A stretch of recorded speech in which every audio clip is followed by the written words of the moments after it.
Good evening. Before we get started, I'd like to welcome Sarah Ladart to lead us in our invocation this evening. Thank you, Sarah, for doing that. Good evening. If y'all will join me in prayer. Dear Lord, thank you for your many and abundant blessings. Thank you for life, for sustenance, and for friendships. Thank you for the ability to be involved in useful work and for the freedom to embrace you in your boundless and gracious nature. In the scriptures, you have said that citizens ought to obey the governing authorities since you have established those very authorities to promote peace and order and justice.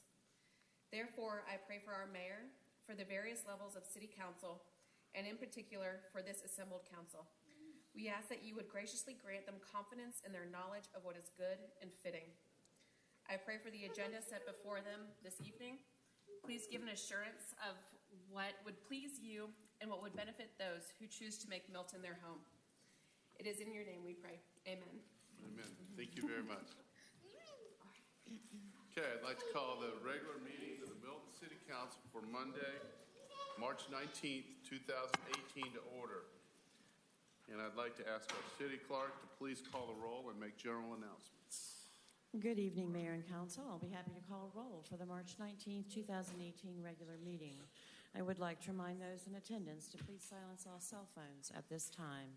Those attending the meeting who would like to provide public comment either during the public hearing or during the call for public comment, you are required to complete a public comment card prior to speaking on the item. There is no public comment for consent agenda items or items under first presentation. Those called to speak will be taken in the order that the speaker cards are received by the city clerk prior to the beginning of tonight's meeting. All speakers will identify themselves by name, address, and organization, if applicable. The City Council may allow public comment on either an agenda item or general public comment from a representative of an organized group or association, provided that the individual has filed a notarized affidavit with the city clerk that they have the authority to speak on behalf of this organization prior to the agenda item being called. Demonstration of any sort within the chamber is prohibited, so please refrain from any applause, cheering, booing, outbursts, or dialogue with any person speaking. Anyone in violation will be asked to leave. As I call roll this evening, please confirm your attendance. Mayor Joe Lockwood. Here. Councilmember Peyton Jamison. Here. Councilmember Matt Kuntz. Here. Councilmember Laura Bentley. Here. Councilmember Bert Hewitt. Here. Councilmember Joe Longoria. Here. Councilmember Rick Morick. Here. Would everyone please rise for the Pledge of Allegiance? And before we get started, I've got the special guest, Cub Scout Troop 3000, that I have asked to, or Boy Scouts, I'm sorry, had asked to come up and do our pledge with us.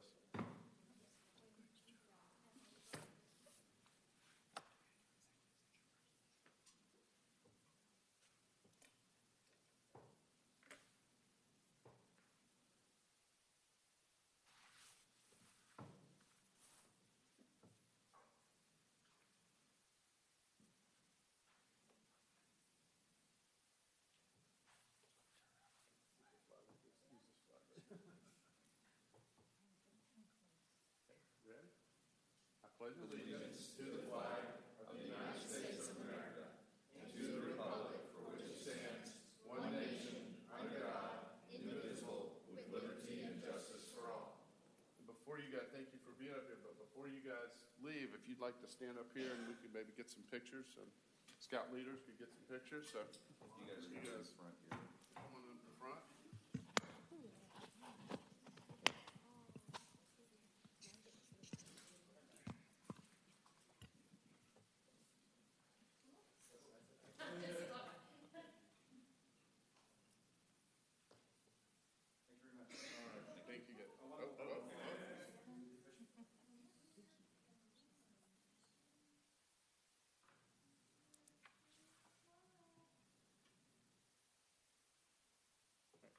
Thanks, guys. Thanks, guys. Take care.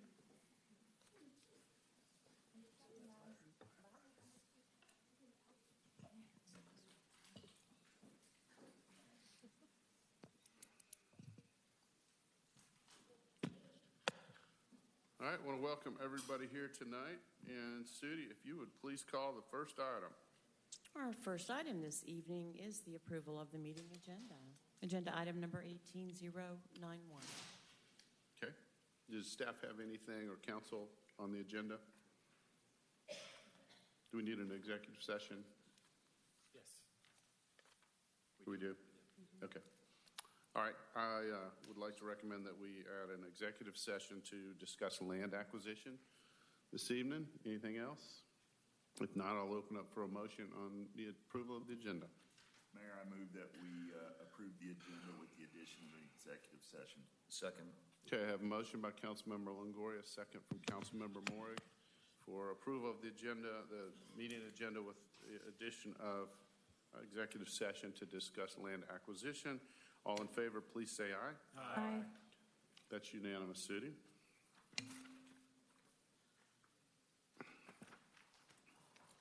Okay, do we have any general public comment tonight, Sudi? We have one, sir. Okay.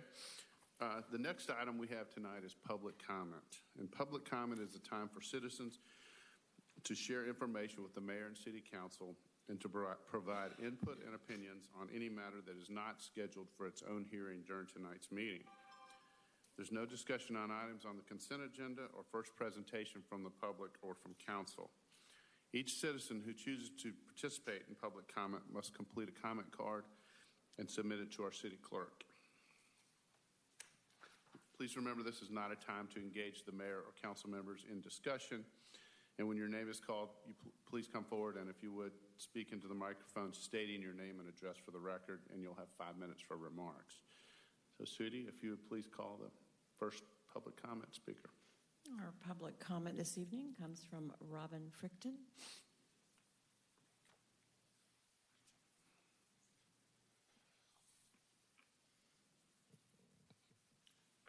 Name's Robin Frickton at 2970 Francis Road.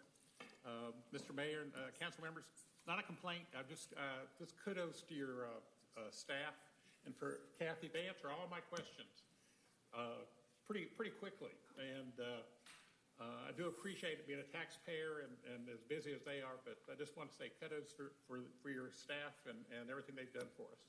Thank you. Thank you.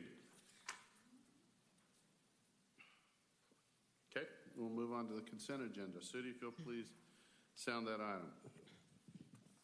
Our first item under consent is approval of the March 5th, 2018 regular city council meeting minutes. Agenda item number 18092. Next is approval of a construction services agreement between the City of Milton and DAF Concrete, Inc. for traffic calming measures. Agenda item number 18093. Number 3 is approval of a professional services agreement between the City of Milton and Kettleson and Associates, Inc. for Hopewell at Bethany Roundabout peer review. Agenda item number 18094. Our fourth consent agenda item is approval of a professional services agreement between the City of Milton and InterDev LLC for a GIS assessment. Agenda item number 18095. Approval of a Parks and Recreation Department facility use agreement between the City of Milton and Halftime Sports LLC. Agenda item number 18096. Our sixth and final consent agenda item this evening is approval of a contract extension for a professional services agreement to provide medical direction to Milton Fire Rescue. Agenda item number 18097. Okay, do I have a motion? I'll make a motion to approve the consent agenda items as read. Second. I have a motion for approval from Councilmember Coons, a second from Councilmember Bentley. All in favor, please say aye. Aye. That passes unanimous. Okay, if we could move on to reports and presentations. Sudi, if you'll please call first item. This item is update on large lot incentives. And Mayor, we do have one comment card. Do we want to hear that first? Or I'll be Okay. glad to hear that. If okay with the council? Yeah. Okay. Okay. Council all right with that? Yep. Okay. All right, good evening, Mayor and Council. Tonight we're going to give you a quick update on where we were with our large lot development process. If you'll remember, after our last meeting in November, I believe, we talked about a number of options that would be available to help us try and incentivize the large lot development. Tonight, I wanted to talk about a few of those that are related to the development side of it. While we continue with some of the other discussions, they're part of really a bigger picture that we're looking at in incentivizing the large lot developments. So one of the things that we had talked about were options on how to reduce the development costs associated with these types of developments. And the potable and water and the fire protection were one of the big issues that we were seeing. So with a private service, water service, we were seeing a vault and a meter and backflow prevention, and the infrastructure costs associated with those were extraordinarily high for some of these smaller developments.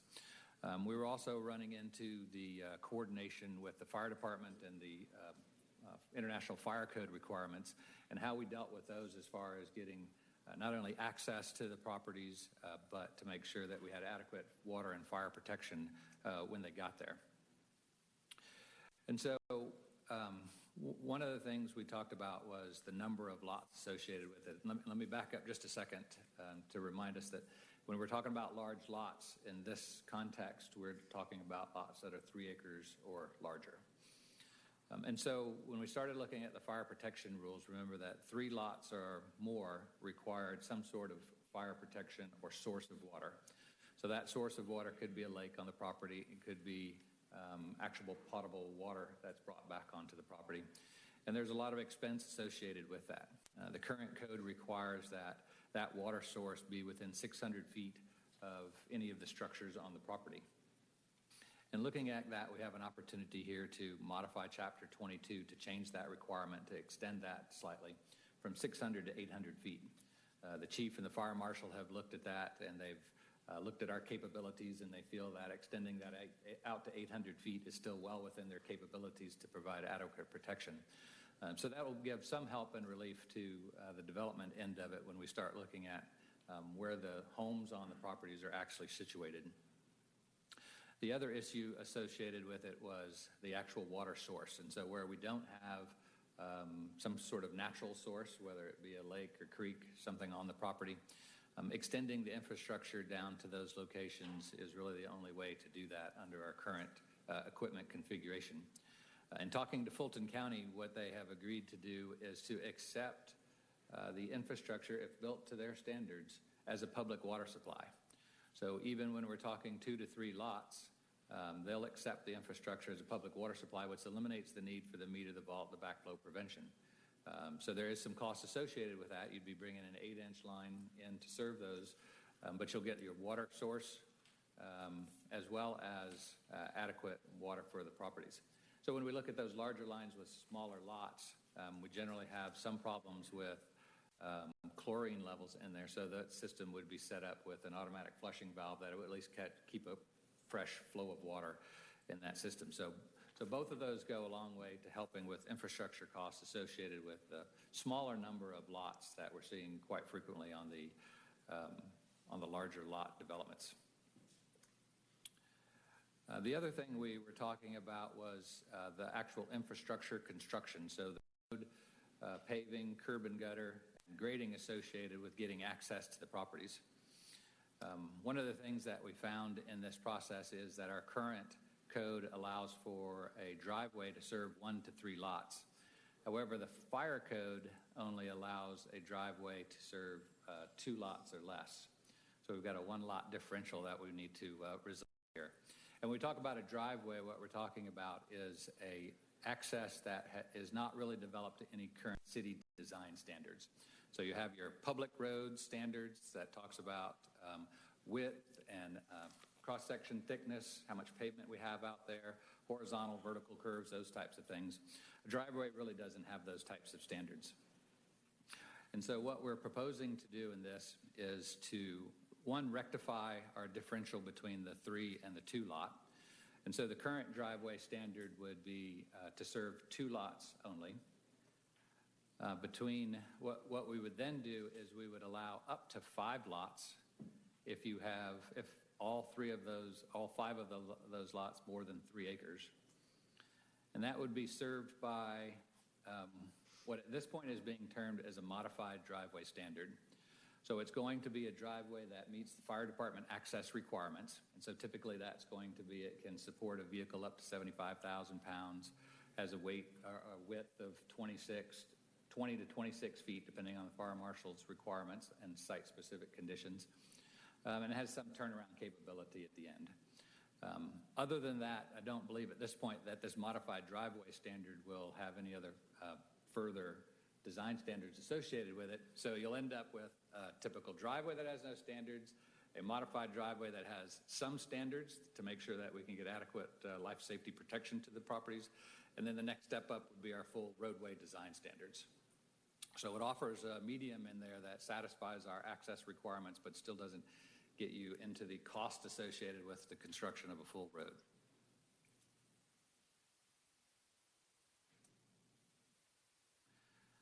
Lot configuration is another one that we've been looking at. And currently, and you probably remember a number of the developments that come in with the flag lots. What we're talking about, as long as you have 3 lots or more, and they are a minimum of 3 acres, that will allow the frontage to be off of a right-of-way or access utility easement. So as opposed to a flag lot, you'll be able to access and have that frontage internal to the property, which will give you a little bit more flexibility and make the lot layouts probably more efficient than wasting a lot of the lot area within a flag that typically doesn't get used in a lot of these developments too. And because we're doing this off of the modified driveway standard, it's at least providing access that does have some sort of standard of design to it, even though it's not all the way to a full road. It's a little bit more substantial than a typical single-family residential driveway. And then sidewalks and street lighting. So the current code has a performance standard for sidewalks. And we've just got to go back and kind of clean that up. But I think we can work with most of the language that's in there now. We'll do a little bit of cleanup as we work our way through the process, just to clarify some of the sidewalk requirements, particularly in relationship to schools and parks. So what I would anticipate is that internal sidewalks may not be required in these large lot subdivisions, even when external frontage sidewalk may be required because of its proximity to a school or a park. The other thing that we're looking at is the street lighting. And currently, street lighting is required for all subdivisions except for minor plats. And that rolls into the next one. We're talking about the development of or extending the minor plat requirements from its current 3 lots to 5 lots if those lots are greater than 3 acres, to incentivize the development of the larger lots. That would be an administrative process rather than the full-blown planning commission council approval in the plat. It would be more administrative. The one thing we could have some discussion on is that, if you'll remember, the minor plats don't require the rule of viewshed. So we don't want a situation of unintended consequences that if we move these 5-lot, 3-acre developments into a minor plat process, it would eliminate the rule of viewshed requirement. Now, the last thing I just wanted to touch on tonight were the impact fees. So one of the thoughts that we had previously was the potential to waive impact fees for these large lot developments. Under our current ordinance, what that would require is that at some point the council authorize repayment of the impact fees into the fund. So we can't necessarily just waive the impact fees and they go away. They end up getting paid for in some other form or fashion. What we wanted to try and do is give you some idea about what those costs would be. And we don't necessarily track them by lot size. So what I at least wanted to be able to do is to show you what type of impact fees we collected from residential building permits over the last 3 years. So in this partial year of 2018, we're up to $368,000. In 2017, we had 164 residential building permits at a little over 1.2 million. And in 2016, we did 168 residential building permits at 900,000. The difference being that we had a change in impact fee structure there during that time period. So on the timing on this, we will typically take these types of modifications, since they're all related, take them through the process together. Some of them are changes to the zoning code, which takes them through the full CZIZM CZIMPC process. So right now, those changes would be scheduled to go to an April 24th CZIM, the May 23rd Planning Commission, and then first readings, work sessions, and approval by council in June of this year. And that is where we are with those changes. Okay. If the council's okay, I'll go ahead and allow the public comment on this, and then any questions after that. And that would be from Mr. Scott Reese.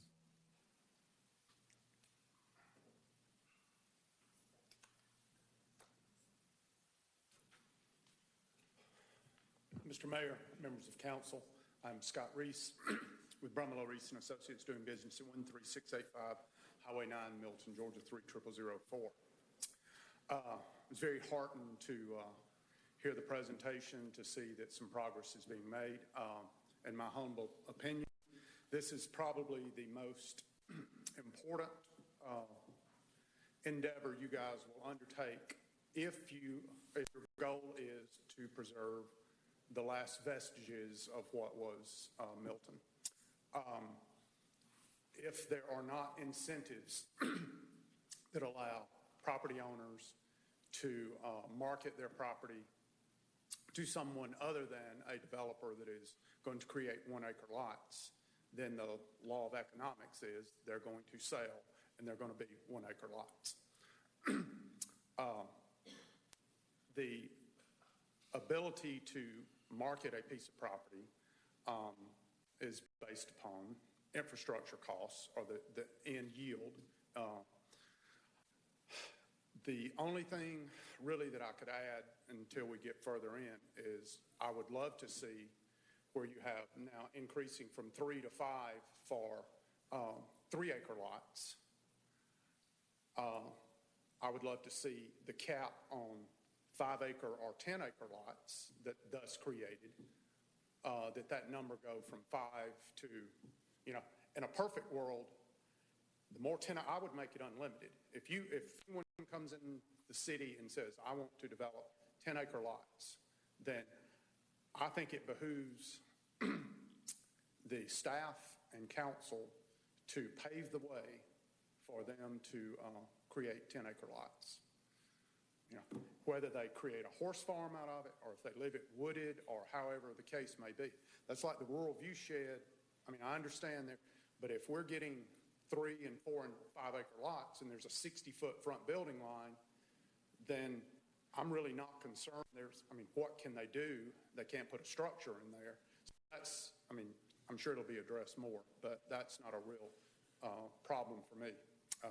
But, of course, it should be looked at to make sure there are no loopholes.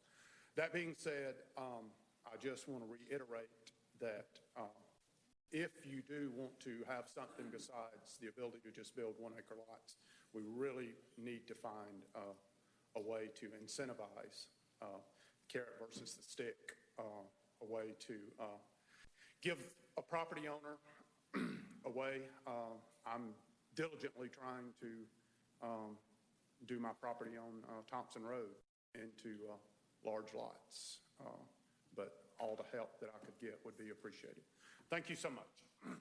Thank you. Do you have any more public comments, Sudi? That's all, sir. Okay.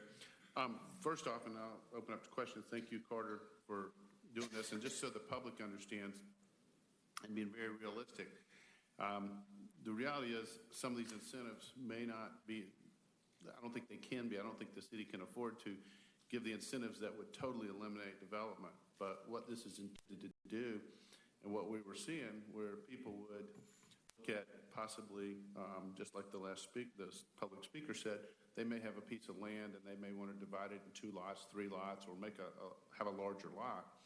And they started going through development and costs and whatnot, and some of these infrastructure things were just, getting too expensive to do it. So in turn, out of frustration, they just say, well, we might as well put 10 lots or whatever the maximum we can to recoup those costs. So this is a way to allow people that are wanting to develop a large lot.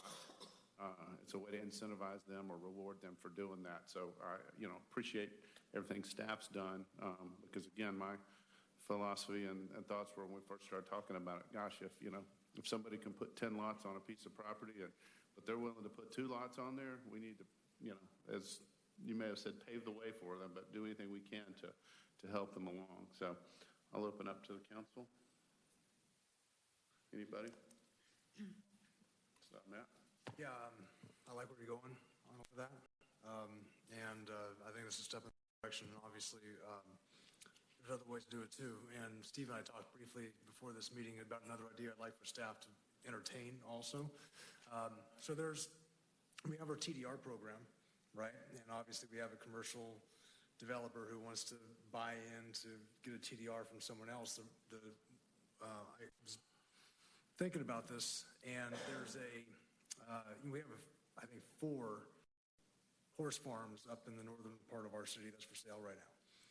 And the subdivision aspect is really what's causing a lot of the problems. I would love to see if some way we can use these TDRs not just to preserve an individual landowner's piece of land, but maybe use that revenue from the commercial side to buy off some of these 1-acre lots to maybe help incentivize or make them whole from a financial perspective, real dollars, to reduce some of the density of their particular subdivisions that they're doing.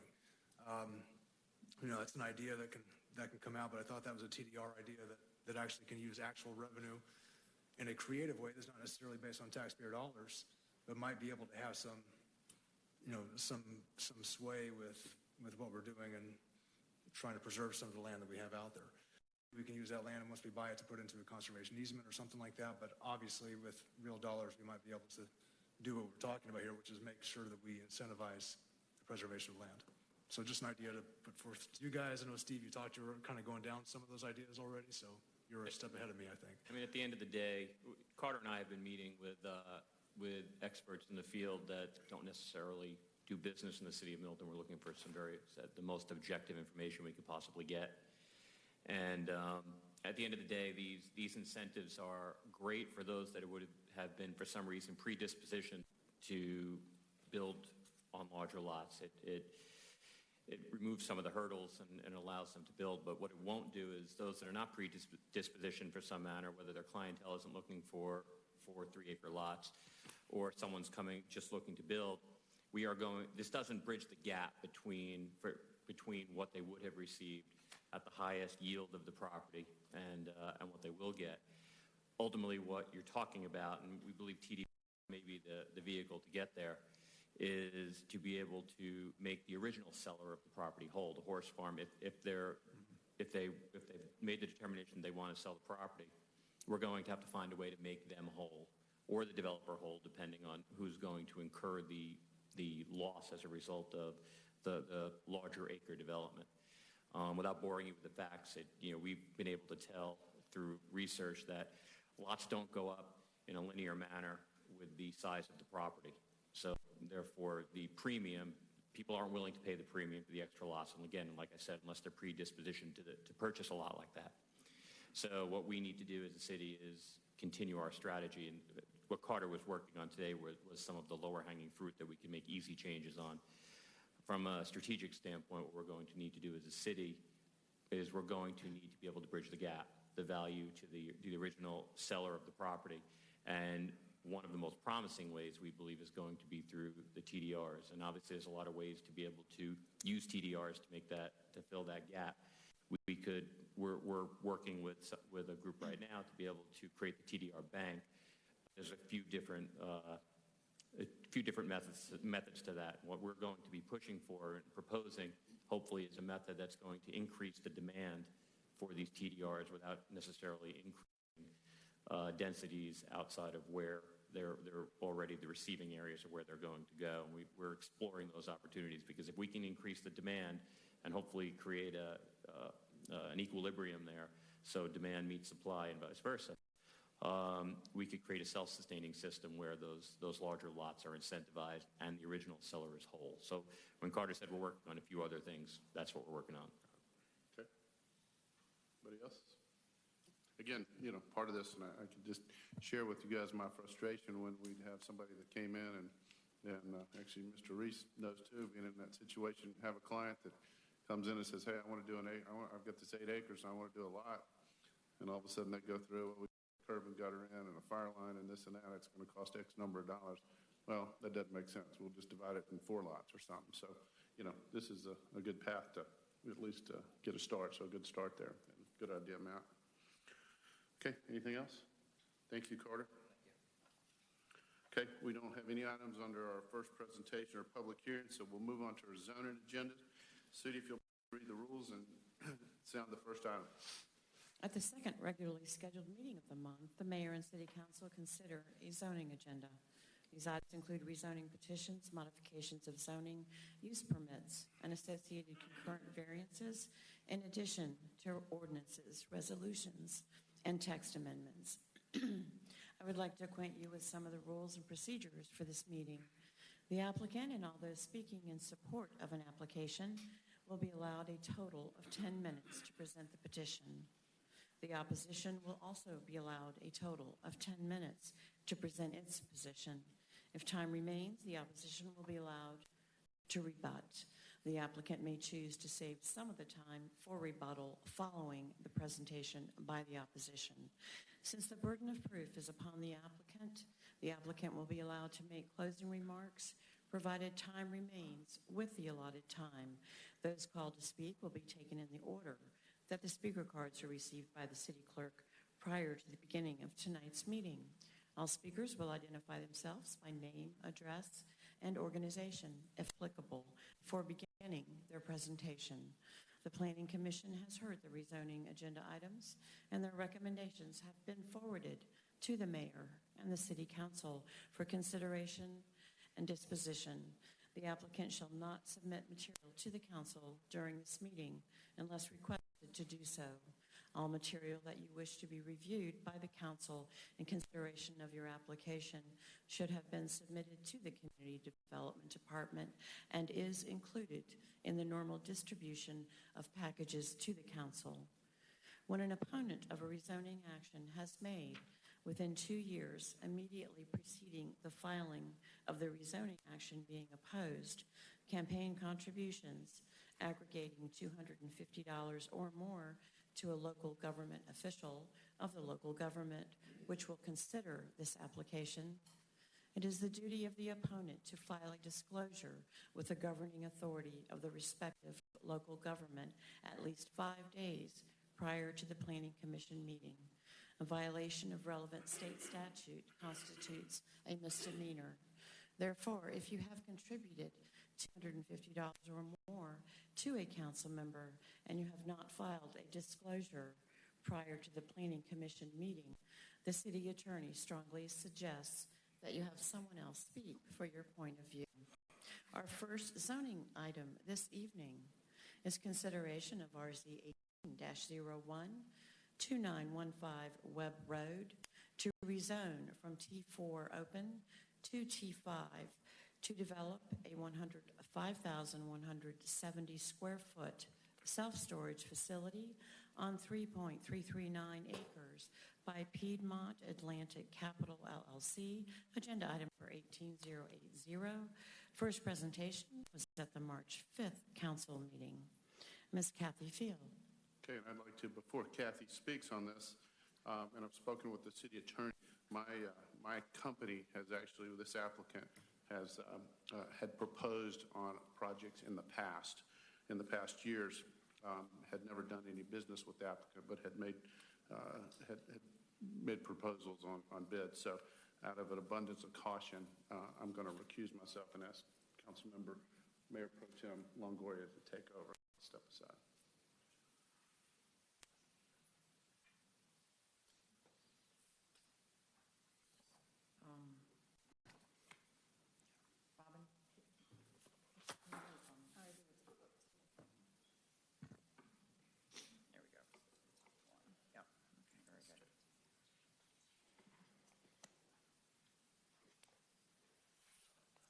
Okay. Good evening, Mr. Mayor Pro Tem and members of the City Council. As the City Clerk said, this is RZ 1801, located on Webb Road. And the summary of the zoning request is as follows: to request an infill rezoning from the T4 open zoning district to T5 within the Deerfield Form-Based Code in order to develop a 103,509 square foot self-storage facility on 3.286 acres. And outlined in red here along Webb Road is the proposed project site. This is directly to the west of the assisted living facility, which is on the corner of Route 9 and Webb Road. And in terms of the zoning, it is zone T4 open currently, the entire site. And this is a site plan submitted on December 27th and slightly modified on February 12th, in that they were more accurate in terms of the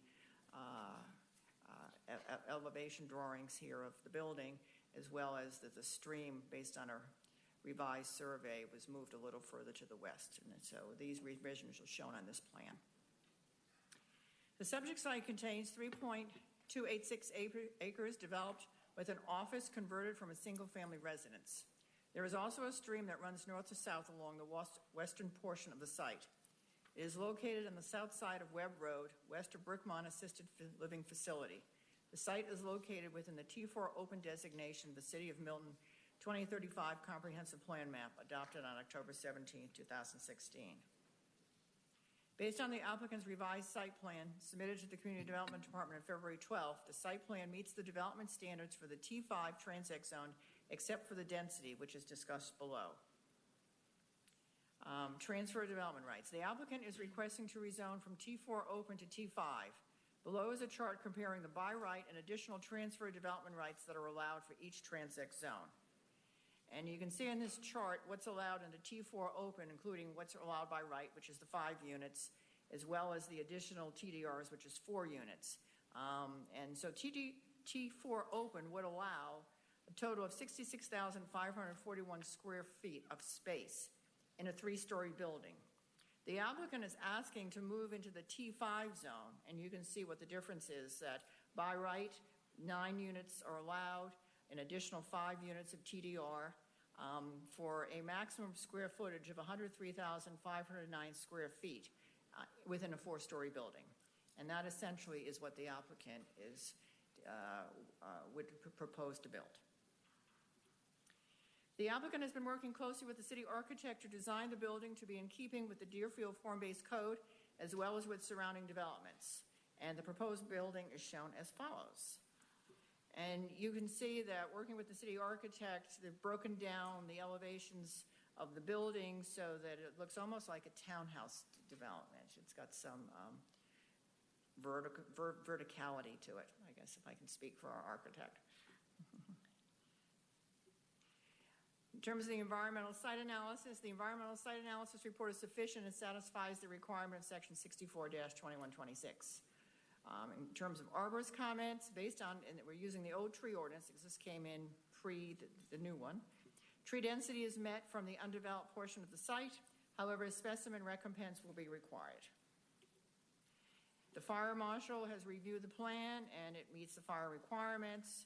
In terms of transportation, the threshold for turn lanes are 300 daily left turns and 200 daily right turns. And you can see the estimated left turn and right turns, which is far below what the requirements are.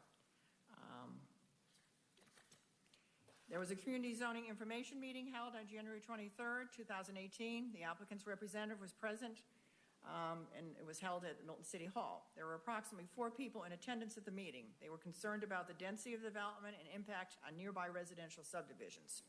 The applicant explained the proposed use as well as provided some sketches of the proposed architecture that had been reviewed by the city. The attendees seemed to be satisfied by the information and did not appear to be opposed to the development.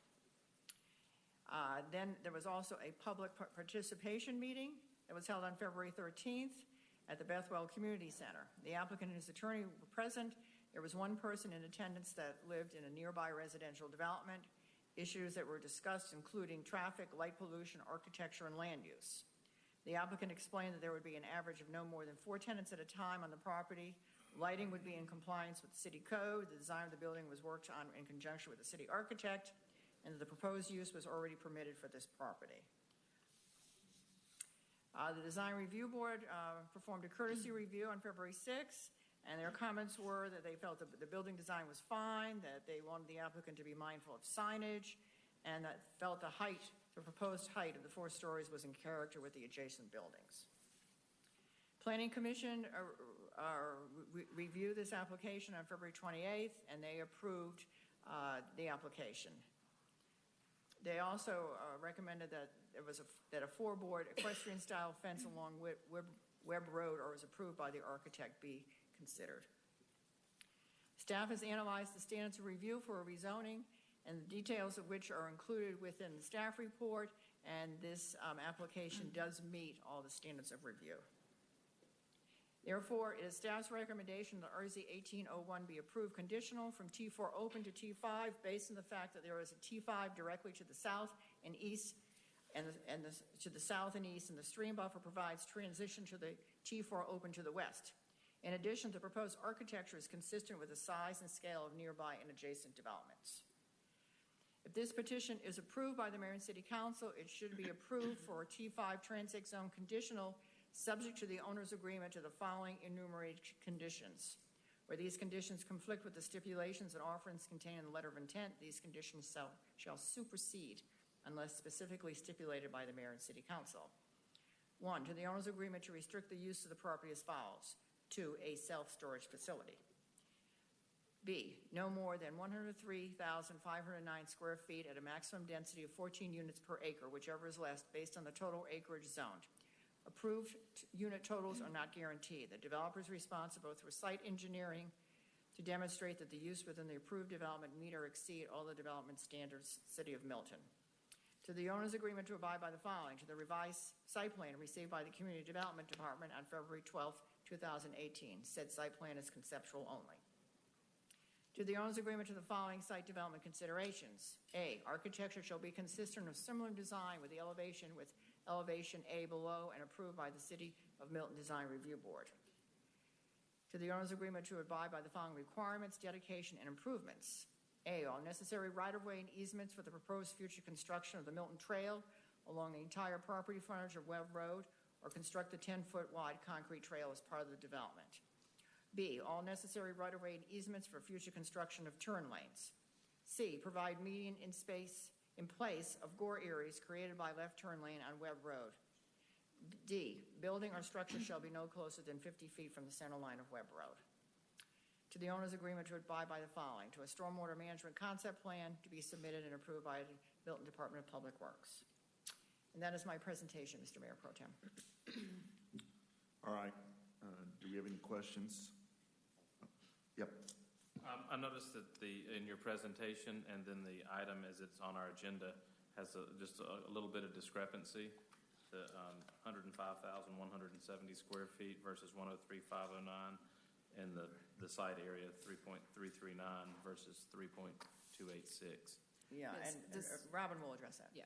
So in the actual staff report, there's asterisk that based on the revised legal description and letter of intent received on February 12th. So based on an updated survey that included a change in the right-of-way, the acreage went down a slight bit. So it is fine to be advertised at a higher amount originally and then go down in density. So if we were to go forward with this, we would need to make the changes in versus reading the agenda item to 103,509 square feet. you would just do whatever the recommendations are reflecting the new numbers. Okay, Yes. thank you. Any other questions? Okay. So we need to first hear from those speaking in support of RZ 18-01. Sudi. We have one individual speaking in support, and that would be Stephen Kish. Okay.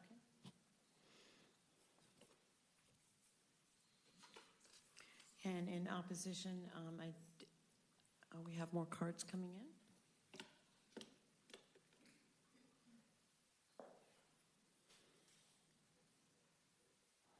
Mr. Ethan Underwood. All right, so real quick, I want to make sure this is in opposition, correct? No, this is in support. This is the applicant. So in opposition, I do have an email that came in, and I'll read the name, the address. Okay, all right, sorry. Go ahead. Mr. Mayor Pro Tem, members of the City Council, I apologize. Ethan Underwood, we turned in our form thinking at the time we file it when the applicant gets to speak. So I'm here representing the applicant. Again, my name's Ethan Underwood. I'm an attorney with the firm of Miles Hansford and Talent. Our address is 202 Triple Gap Road, Suite 200 in Cumming, Georgia. As stated, we are asking to modify the current zoning from T4 open to T5. And this is really a question of scope. This is a piece of property that was zoned some years back. This was actually the zoning that was approved by this city council, or not this city council, but by the city freshly after incorporation in 2007. And I think it was actually the beginning of 2008. And it contemplated a roughly 110,000 square foot storage facility on the site. Now, since then, the Deerfield Form-Based Code was passed, and we would submit to you that's probably that prior zoning was why the storage use was found to be appropriate on this particular location. But it was zoned with the T4 open zoning category. As stated, we're here asking to be able to build a larger internal square footage, leasable square footage. What this would translate to is approximately be 103,500 square feet. But only about 70% of that is actually going to be leasable. You lose about 30% to elevators, stairwells, office areas. So that's the gross square footage. You'll have about 70,000 square feet of net square footage, which will be leasable. As you can see, this is in a dense area of the Deerfield overlay district. So these are the folks who would be needing storage facilities. It's in a higher density area, and we think that there's a feasible market for this, as well as folks in surrounding areas. As stated, we've got the site plan is laid out here. One of the questions that I believe that Councilman Hewitt had asked was, why has the square footage changed? And simply, during the process, staff pointed out and said, we actually think that Webb Road is a little wider than what your title. The title reflects a deed from several years ago. And then so staff asked us to look again at the width of the road. We did that, and in doing so, we found out that Webb Road was larger. So the square footage of or the acreage went down slightly. Because of that, we originally asked for 105,000 square feet. That brings the max down to 103,500 square feet. So again, as we stated, this property is already zoned for storage. So why the change, and why is the change in scope appropriate? We would submit to you that the Deerfield overlay doesn't distinguish, and the Transex zones don't distinguish between uses when determining allowable square footage. So a 103,000 square foot retail center would generate lots more traffic and require lots more impervious surface than a storage facility at 103,000 square feet. Candidly, we don't even need all of the parking spaces that we're asking for. We just didn't want to ask for any variances. So the code says you need X number of parking spaces. We really think we need about 8 parking spaces. But again, in an effort to avoid variances, we simply just took the path of least resistance. Now, looking at this, again, we worked very hard. We met with neighbors at community meetings, and the initial architectural design was just rejected out of hand, so that's not what we're looking for in Milton. So Craig Harper, who is with me here today, he's here to answer any questions you may have, worked very hard with your architect and came up with this design. Now, we did want to clarify, the T4 Open currently actually allows a 4-story building. I think the presentation said 3, but the code allows 4. We would submit to you that the building that we're proposing could be built, if you were to look at the 69,000 square feet and the 103,000 square feet from the exterior, you could not tell the difference in the building. But we're able to put in more square footage internally, and that creates several benefits. One, it creates more square footage that can be leased. That's a greater value. That's more tax revenue to the city and to the county. But 2, it has a market effect. It also, when you put more square footage in this location, if we all agree this is the right location for this use, it pushes competitors out further, so you're not going to oversaturate the market with more folks coming in and asking for storage facilities. What we're proposing, again, is It's technically 4 stories, but as you can see from this design, 1 story is going to be underground. You won't be able to see that from Webb Road. This is actually a view that would be internal to the property, looking out toward Webb Road to your left. So when you're coming down Webb, you're really only going to see 3 layers of glass. As you enter into the facility, it'll be 4, and you can see the 4th story is actually built into what looks like the roof. It's got the dormers coming out of the roof area. So 4 stories sounds bad, but we worked very diligently with your architect to reduce the scope and make sure that it's something that staff could support. With that, we appreciate your consideration.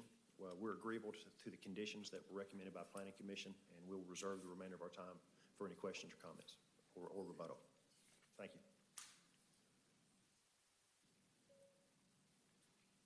All right, City. So that's all, that would be everybody that would be in favor. So we need to I do have one from Mr. Craig Harper in support.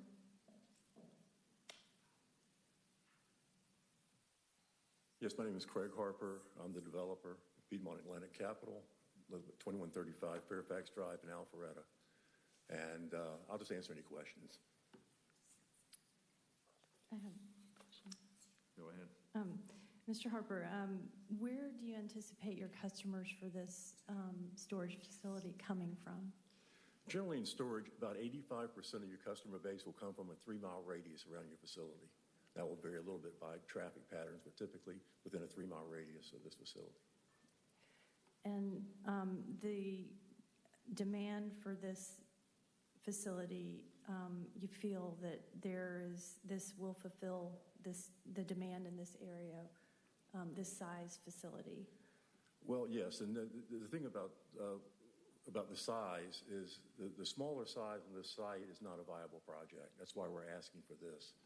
And yes, we've done a lot of extensive feasibility work in the area. I'm working with a national storage operator, which will be operating this facility. They've done their due diligence on it too, and yes, we think that there's sufficient demand in the area to justify this. And is there any outdoor storage? No outdoor storage whatsoever. As a matter of fact, everything is internal, including the loading. You might notice on your site plan that there's an internal loading bay that will accommodate 4 trucks actually to be able to back into the facility and unload so that the clients will have protection from the weather and also to alleviate seeing any loading or unloading from the outside. So you won't be able to see that from the outside, or, I mean, what about sound? I mean, because the assisted living is very close to there. Well, that helps with the sound also. Like I said, everything is internal to including the loading and unloading, which will be in the back of the facility. And there's a large, I don't know if that comes up on the site plan or not. But anyway, there's a large area that's designated for trucks, actually trucks, not cars, but trucks to be able to back in and unload, and 4 spaces provided internal to the building. And are there times associated with loading and unloading, or is it?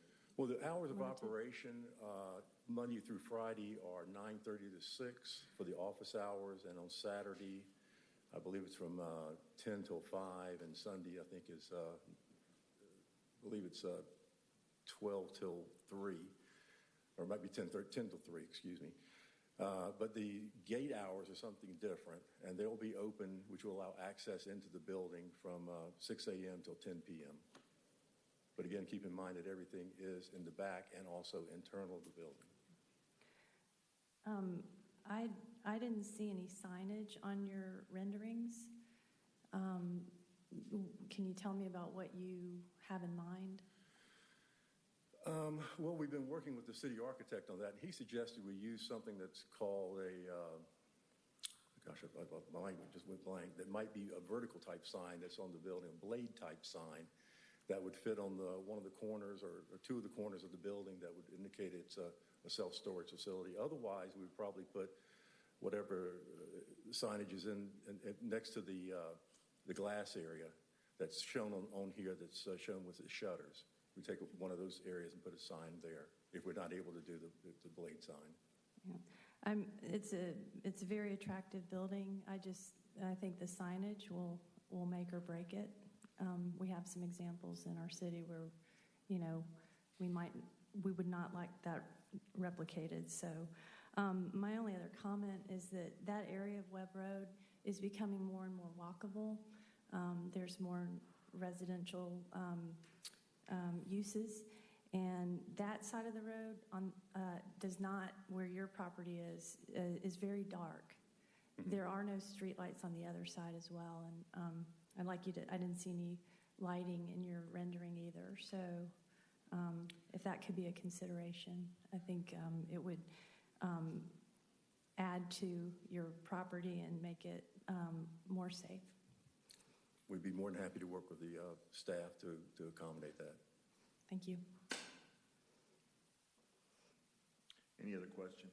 I have a couple questions, but I didn't know if there's opposite. We're waiting on opposition. Well, because I can ask my questions now. That's fine. I would agree with that. I didn't mean for us to get off on That's fine. a tangent. Sorry, I there. didn't know. You're okay with that, Peyton? Oh, I'm good Okay. with whatever. All right, so we may call you back up to Okay, answer thank you very much. questions. But we'll just move into opposition. Okay, for opposition, I do have 2 public comment cards. The individuals do not wish to speak but would like their comments read into the record. The first one is from Meredith Thames, and this is 3329 Latham View Court, Alpharetta, Georgia, 3004. Mr. Mayor, just pro tem, are we going to read these into the record, or are we going to read? No, these Okay, let me make sure I understand. These are comment cards from people sitting in the audience Correct. right now. They would prefer not to speak, so we're just going to read their comments Correct. in. They I are in think that's- attendance. Yeah. I do have, They're here, Okay. Ken, If so they're- it's not an email that we're reading. All right. and the comment is, I would ask that the council please follow your defined plan in the Deerfield zone ordinance and not allow deviation or exceptions to our defined zoning. Failure to do so will allow deviation to the defined plan and further density issues in our city. Please keep this existing residents in the area in mind as you review this, and further zoning request to add additional square footage. And the next public comment card is from Rochelle Foote, 3303 Latham View Court, Milton, Georgia, 3004. And the comment is as follows: there is no need for this facility and one that large in a residential area. It will set a new standard and not what the city of Milton originally allowed. There are now 2 facilities being considered in that local area on Webb Road. This one and the other one at Webb and Deerfield and another residential area. I do have one email that came in today. It was sent to the elected officials, and that was from LaFar Frazier in opposition. The individual did not give their address in the email. And that's all I have, Mayor Pro Tem. Okay. Mr. Mayor Pro Tem, just speaking to that issue, I know that the council needs to take some policy-based action to memorialize precisely what we're going to allow with respect to this. I mean, I will agree with the council that I think the policy objective is sort of rewarding those folks that have gotten out of their house and come down to City Hall to actually be here is worthy of recognition. So I agree on that point. However, I still believe our rules speak very specifically in terms of speaking during the public comment section. So again, this is another matter for perhaps another day. Okay. I just want to raise this to the council that we need to really nail this down very precisely. Okay. For the future. So we need to take out whatever wiggle room is left. Is that what you're That's suggesting? what I'm saying. Okay. Yeah. All right. Thank I you. agree with that. All right. So we're going to get back to questions then. Cool. A couple questions for the applicant and one for staff. When you said no outdoor storage, does that mean no RVs, no boats, none of that? Like some storage units? That is absolutely correct. None of that. And then a question for staff. And in the T4 Open, you can have a multitude of uses that are by right. And one of those uses, I'm assuming, is townhome developments. And I'm assuming, one of the by right developments, if it's 9 units per acre, you could maybe put 18 townhomes on that piece of property. Is that a... So it's a little odd. This is our first infill rezoning. So typically, the form-based code is pretty flexible, but because they've asked for infill rezoning, it's conditioned upon this site, just like a traditional rezoning. So this is the only thing that is permitted on it at this point in time, unless somebody came in to do another rezoning or a use permit, like for townhomes in Deerfield. Townhomes are required to have a mix of non-residential with townhomes, so it would be pretty impossible to do that. Okay, so what's the by right zoning on here? I mean, what could they do by right? I was just curious. So it would be the same. For T4 open, it's fairly flexible, so you have retail, you have office, Okay. All the typical mixed-use type of things. And the maximum would be 5 units per acre by right, and then additional TDRs of 4 for a maximum of 9 units. So they are asking for the additional TDRs, which anybody could do. No, I was just curious as far as the uses. what's the uses and the impacts associated with both of them. I would consider this to be a low impact use. That's all. I mean, it'd be a typical commercial office, not particularly residential. Could be another assisted living, possibly. I mean, it's pretty flexible. Isn't storage by right also here? It is, but you're asking for the additional square footage by Correct. going from T4 open to T5 that gives you more by right. And is the parking? I noticed you said on an average day you might have 4 to 8 people, but we have 21 spaces. That I guess people at any one time. There'll be more people coming in and out. So could it be possible if the parking is reduced that y'all could add more buffers and landscape and stuff? Or I know that's a zoning issue, but could the parking be reduced, Robin or Kathy? With the new parking this came regulations? under the old parking, so I think they're meeting what the requirement is. So if they wanted to do less, they would have to come and get a variance. So it's another extra step. I just hate to do wasted Yeah, space. we'd have to advertise and Okay. whatnot. Councilmember Bentley. I have a question about the TDRs. Can you tell me what the sending location is? The sending location would be any area within the city that's zoned AG1, essentially. So we're preserving that Yes. in exchange for this density? That is correct. Members of the council and Mr. Mayor Pro Tem, just a sort of a point of order here. If the council has questions of anybody, I think they need to be asked to come down, address the questions, and then probably asked to return to their seat again, just to not camp out in front of the podium. So I would just ask that, just as a respectful reminder, this is something we've had in the Well, past. we were sort of drifting between I agree. questions of staff and I agree. questions of applicants, so that's all right. Councilmember Hewitt? Kathy, as discussed in parking, would you be allowed to, and it wouldn't be that much, but would you be allowed to do your typical administrative variance without having to re-advertise? I mean, that's only I a can couple waive of spaces, isn't it? 10%. So that's it. Okay. Yeah, sorry. Anyone else? Just to confirm what Councilman Jameson had asked, if someone, we're approving this as is, so it's a rezoning for this use. If someone did, let's say this fell through or they decided to change their mind and they wanted to put townhomes, they'd have to come back before council for new rezoning, correct? Yes, because we're making this use a condition of your approval. Okay. It says right in there that the owner agrees to a self-storage facility, Okay. period. Okay, thank you.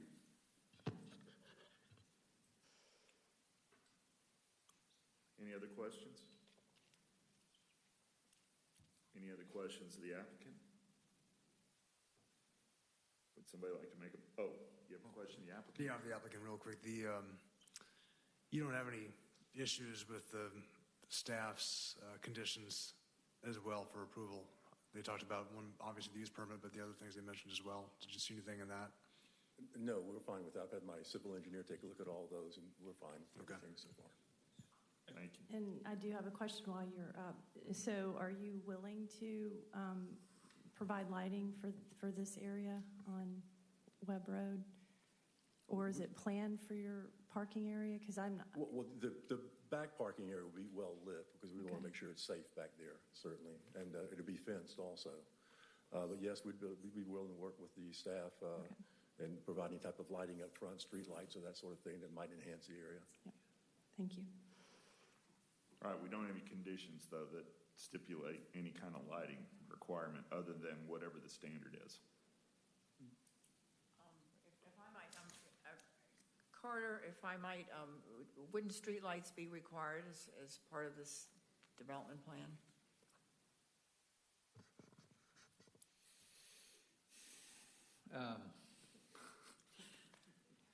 Having not seen the development plan, Yeah. I don't know that I can respond to that. Sarah is in the audience, I know, and she did volunteer to come up, so perhaps.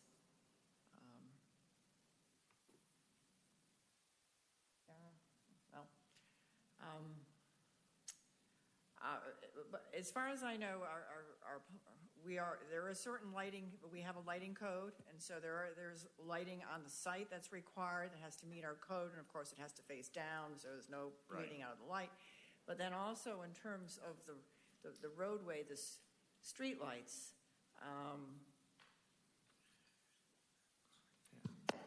Well, I think we could certainly work with the applicant to develop a lighting plan for the frontage of the property also. Should we make it a condition? Well, hold it. I'm not sure if that was the point of the question. Yeah, I just wanted, I mean, I do want to make sure that there's lighting, but if the parking area is in the back and it doesn't help the front of the property, which is where the issue is, that's where I just want to make sure that the applicant will work with us in good faith to provide a safe environment on that side of the street. So. Can I make a recommendation on that? Yes. We'll go back and look at the requirements. Give Carter a chance not to run on the fly here and potentially make a mistake. But if you are inclined to do anything with this, I would recommend, even if it is already part of our code, say what you like as one of the conditions, and we'll ensure that it coincides with whatever we have or supersedes that. Would that work? I think it's fine. The only other, I guess, condition I was thinking about was the back parking lot. I would just really would not want any future outdoor storage, RVs, boats and stuff. It's not part of the recommended conditions. I know the applicant says they're not going to do that, but I would like to make sure that's done, if council's okay with that. Understood. I will let whoever's going to make a motion include that language. I've got it just along those lines. Perhaps I know we've talked about these conditions sometimes where we put something, in good faith. Ken, maybe you could give us some verbiage to help that condition so we don't stumble over it with regards to the street lighting. Okay. Any other questions, comments? Somebody ready to make a motion? I'll make a motion if Ken will help me with those verbiage. All right. I'd like to make a motion to approve agenda item 18-080, consideration of RZ 1801 2915 Webb Road to rezone from T4 open to T5 to develop a 103,509 square foot self-storage facility on 3.286 acres by Piedmont Atlanta Capital LLC, with the addition of two other conditions. One of those to be no outside storage allowed, and the second one being what Ken's crafting on street lighting.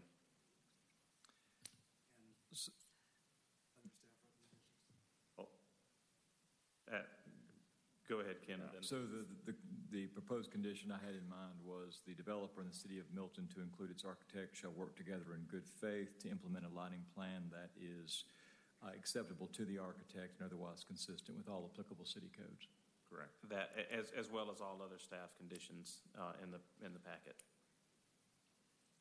That is my motion. Second. All right, we have a motion and a second. Any discussion related to that? Hearing none. All in favor, please say aye. Aye. All opposed? That's unanimous, Sudie. Thanks.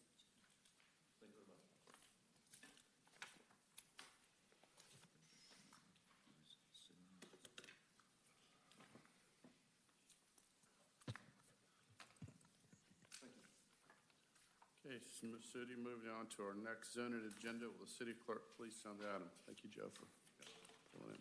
This item is consideration of RZ 18-06, U 18-01, VC 18-01, 3505 Bethany Bend, to rezone from OI Office Institutional to OI Office Institutional, a use permit for a private school, Section 64-1831, to increase the size of the existing school from 6,000 square feet to 9,500 square feet, and the number of students from 150 to 220 students, and a concurrent variance to delete the landscape strip from 20 feet to 0 feet where the existing turnaround is located. Section 64-1090A on 2.89 acres by Wisderium LLC. Agenda item number 18081. First presentation was heard at the March 5th regular city council meeting. Ms. Kathy Field. Thank you, Mr. Mayor and members of the council. The summary of zoning requests for this application is as follows. 1, to rezone from OI office to OI office. To permit the increase in heated square footage from 6,000 square feet to 95 square feet within the confines of the attic of the recently completed building. This is needed for the expanded daycare facility, and this is the issue related to RZ 1806. In addition, we have a use permit, which is to request a use permit for a private school to expand the current capacity of 150 students to 220 students, which also includes some daycare students. Then lastly, we have a request for a concurrent variance, and that is to request this variance to allow the turnaround to encroach in a portion of the 20-foot landscape strip. So those are the 3 actions that we're looking for tonight. So here is the site, and you can see it. It's located on Bethany Bend, near the corner of on the corner of Morris. Current zoning. This is outside the form-based code, so we're into the old OI zoning. Okay. And the future land use map calls for this area to be, the use to be office. This is a site plan submitted on December 27th, and on this plan, you can see the encroachment, which is the reason for the variance request. This turnaround here is encroaching into the 20-foot buffer strip along here. Okay. There's no addition to the building. It's just the inside is going to be changed. They're going to use the attic. The subject site contains 2.89 acres and is developed with a newly constructed 6,000 square foot building and an older existing structure with approximately 2,000 square feet zone OI pursuant to RZ 15-14 and a private school pursuant to U 1504 approved for a total of 150 students. Based on the applicant's revised site plan submitted on December 27th to the Community Development Department, we offer the following considerations. In terms of the development standards for OI Office Institutional, based on the requirements pursuant to Section 64-730, the site plan indicates compliance with the development standards for OI Office Institutional. In terms of the development standards for the private school use permit, based on the requirements to Section 64-1831, the site plan indicates compliance with the development standards for the use permit. State Route 9 Overlay District. The proposed expansion of the Montessori School is required to meet the State Route 9 Overlay District standards within Chapter 64. The site plan shows compliance with the requirements of the State Route 9 Overlay District with the exception of the following. And that is the site plan is compliant except for the 20-foot landscape strip with the following required landscape strip. A 20-foot landscape strip adjacent to Bethany Bend and Morris Roads. And there is an encroachment where the turnaround is and is discussed below as a concurrent variance. So this is the concurrent variance, to delete the landscape strip from 20 feet to 0 feet where the existing turnaround is shown. The driveway was constructed to allow the traffic to flow in a forward direction. Therefore, it is staff's opinion that the requested concurrent variance be approved based on the fact that the request complies with the considerations of Section 64-1883. In terms of the environmental site analysis, the environmental impacts to the site are satisfied in terms of the requirements of Section 64-2126. The arborist comments are that there will be no specimen trees impacted by the proposed expansion. Site density has been met through the undeveloped area. 10-foot landscape islands are required for every 6 parking spaces. The City of Milton Fire Marshal has reviewed the site plan and has no objection. Transportation engineer, the threshold for turn lanes are 300 daily left turns and 200 daily right turns. And you can see by the numbers here that the daily left turns get very close to that 300 daily left turn limit and close to the 200 right turn limit. So therefore, the Department of Public Works has determined that the left turns into the site may impact the operations of Bethany Bend. The owner will be required to conduct a traffic study to determine if the development warrants any additional improvements at no cost to the city. If improvements are determined to be warranted, owner shall install these at no cost to the city. In terms of the CZIM meeting on January 23rd, the applicant was present. At the meeting here at City Hall, there were 2 members of the community in attendance. The community asked the applicant some general information questions. There was a public participation meeting that was held on February 12th. There were 7 members of the community in attendance. The community asked the applicant some general questions and in regard to the overall look at the project. The Design Review Board conducted a courtesy review on February 6th. There were no objections to finishing out the attic space or adding the staircase on the back. Planning Commission recommendation at their February 28th meeting was that they approved all 3 actions: the rezoning, the use permit, and the concurrent variance. The Planning Commission discussed the maximum number of students requested by the applicant. They were concerned about at what point would the applicant be required to provide a left turn for the project. Staff explained that if and when the site requires a left turn lane, the applicant will be responsible to provide the traffic improvement. In addition, the Planning Commission recommended the applicant be limited to the number of students approved by the Georgia Department of Elderly Care and Learning, but not to exceed 220 students. Staff has reviewed the use permit consideration for the private school, which is U1801, and finds the requirements consistent. In addition, staff has reviewed the standards of review for the rezoning to 01, which is the RZ 1806, and finds them consistent. And a detailed analysis of both of these standards of review analyses is found in the staff packet.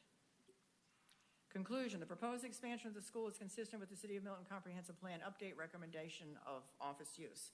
Based on the fact that there is a higher density residential adjacent to the north, southwest, and east within the City of Milton and retail commercial to the east in Forsyth County, it is staff's opinion the proposed rezoning from OI to OI is appropriate and therefore recommends approval conditional of RZ 18-06 and also U 18-01. In addition, staff recommends approval conditional of VC 18-01. Recommended conditions: if this petition is approved by the Mayor and City Council, it should be OI office institutional conditional and a use permit for a private school subject to the owner's agreement to the following enumerated conditions. 1, to the owner's agreement to restrict the use of the subject property as follows. Restrict the use of the subject property to a private school and daycare facility in the existing structure on the southern portion of the site and 9,500 square foot structure at a maximum density of 3,287.2 square feet per acre, whichever is less based on the total acreage zoned. Restrict the number of students to 220. Hours of operation shall be Monday through Friday, 6:30 a.m. to 7:30 p.m. And also to the owner's agreement to abide by the following: to the revised site plan received by the Community Development Department on December 27th. B, prior to the issuance of a certificate of occupancy, comply with all regulations of the Georgia Department of Early Care and Learning. to the owner's agreement to the following site development considerations: to delete the landscape strip from 20 feet to 0 where existing turnaround is shown. To the owner's agreement to abide by the following requirements, dedications, and improvements. If at such time the Department of Public Works determine that the left turns into the site impact the operations of Bethany Bend, the owner will be required to conduct a traffic study to determine if the development warrants any additional improvements at no cost to the city. If improvements are determined to be warranted, owner shall install those at no cost to the city. To the owner's agreement to abide by the following, a stormwater management concept plan shall be submitted and approved by the Milton Department of Public Works. And that is my presentation. Okay, are there any questions of staff? Bert? On the variance to reduce the landscape strip there, that would just be where the existing turnaround is? Yes. It wouldn't be Yes, across the whole? just where it touches, not the rest. Anybody else? Questions right now? Okay, we'll hear first from those that are speaking in support of this application. And we have one person, and that is Ziad Nassar.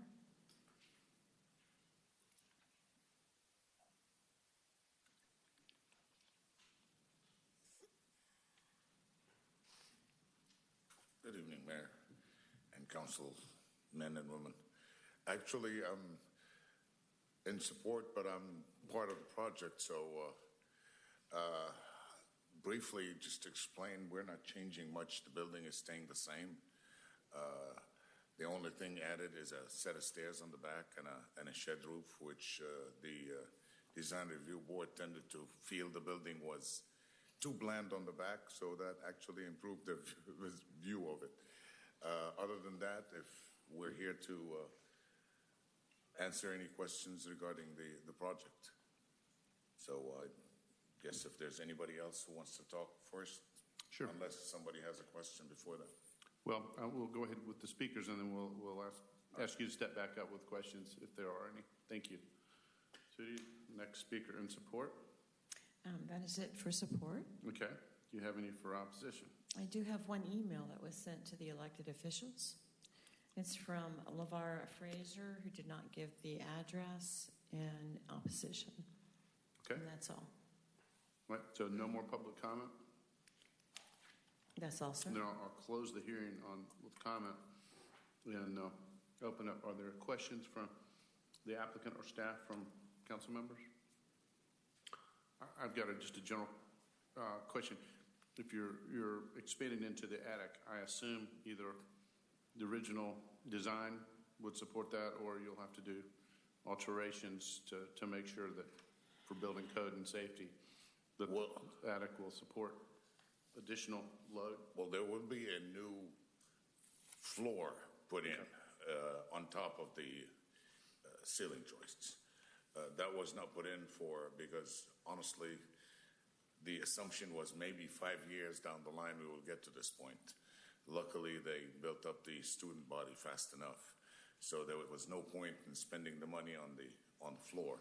But the main structure is designed to be able to handle that, and that would be all in our, of course, in our permit. And that was the question: is the structure, or I assume our building department will handle that to make sure that everything's good. Any other questions? Okay, thank you. All right.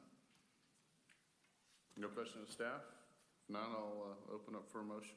Mayor, I'd like to make Go ahead. motion to approve RZ 18-06 to rezone OI office institutional to OI office institutional, and U 18-01, a use permit to increase the size of the existing school from 6,000 square feet to 9,500 square feet, and the number of students from 150 to 220 students. And VC 18-01, the concurrent variance to delete the landscape strip from 20 feet to 0 where the existing turnaround is located, subject to the owner's agreement to the recommended enumerated conditions 1 through 5. Second. Okay, I have a motion and support from Councilmember Bentley with a second from Councilmember Longoria. Any discussion? Rick? Just a question to Ken. Do we need to say anything about accepting this conditional? Does that have to be in there, or is that already considered? I think that's already considered. Okay. No more discussion. I have a motion and a second. All in favor, please say aye. Aye. Any opposed? That passes unanimously. Okay, if we can move on to our third zoning agenda item. City Clerk or Sudi will please call that item. This item is consideration of U1802, U1803, BC 1802, 12655 Birmingham Highway to request a use permit for apartments, Section 64-1839, and a use permit for senior housing, Section 64-1834, to develop 42 condominiums on 4.37 acres at a density of 9.6 units per acre and a concurrent variance to delete the required 300 cubic feet of separate contiguous storage space for each dwelling unit, Section 64-1839-8 by Strawberry Fields, Milton, LLC, agenda item number 18082. First presentation was heard at the March 5th City Council meeting. Ms. Kathy Field. Thank you, Mr. Mayor. Here is a summary of the zoning requests before you this evening. The applicant proposes a mixed-use development, including 4 office retail buildings and 42 senior condominiums at a density of 9.6 units per acre. The requested use permit for apartments is for the use and not for rental of multifamily units. It is to allow for stacked flats, and because the request exceeds 30 units, it is not under the category of neighborhood apartments. Therefore, to allow this use, a use permit for apartments, which is U18-03, and then one for senior housing, which is U18-02, is required. So in order to build the senior condominiums, both of these use permits would have to be allowed. The intent of the 42 units is for sale and not rental. In addition, the use permit for senior housing requires the units to be for sale and not for rent. Therefore, staff will refer to these use as senior condominiums within this report to better represent the actual use.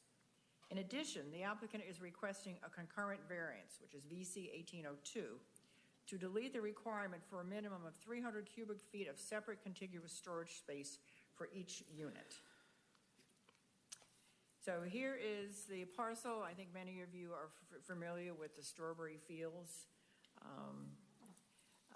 Gallery, and it's just off of Birmingham within the Crabapple Form-Based Code area. The current zoning shows the western end of this parcel to be in the T5 zoning district, and then the eastern half is zone T4 open, and that is the area where the senior condominium housing is proposed.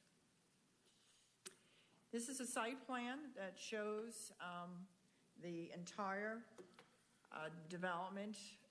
On the western side here, we have mixed-use buildings, and then starting here, we have the senior condominiums right in there.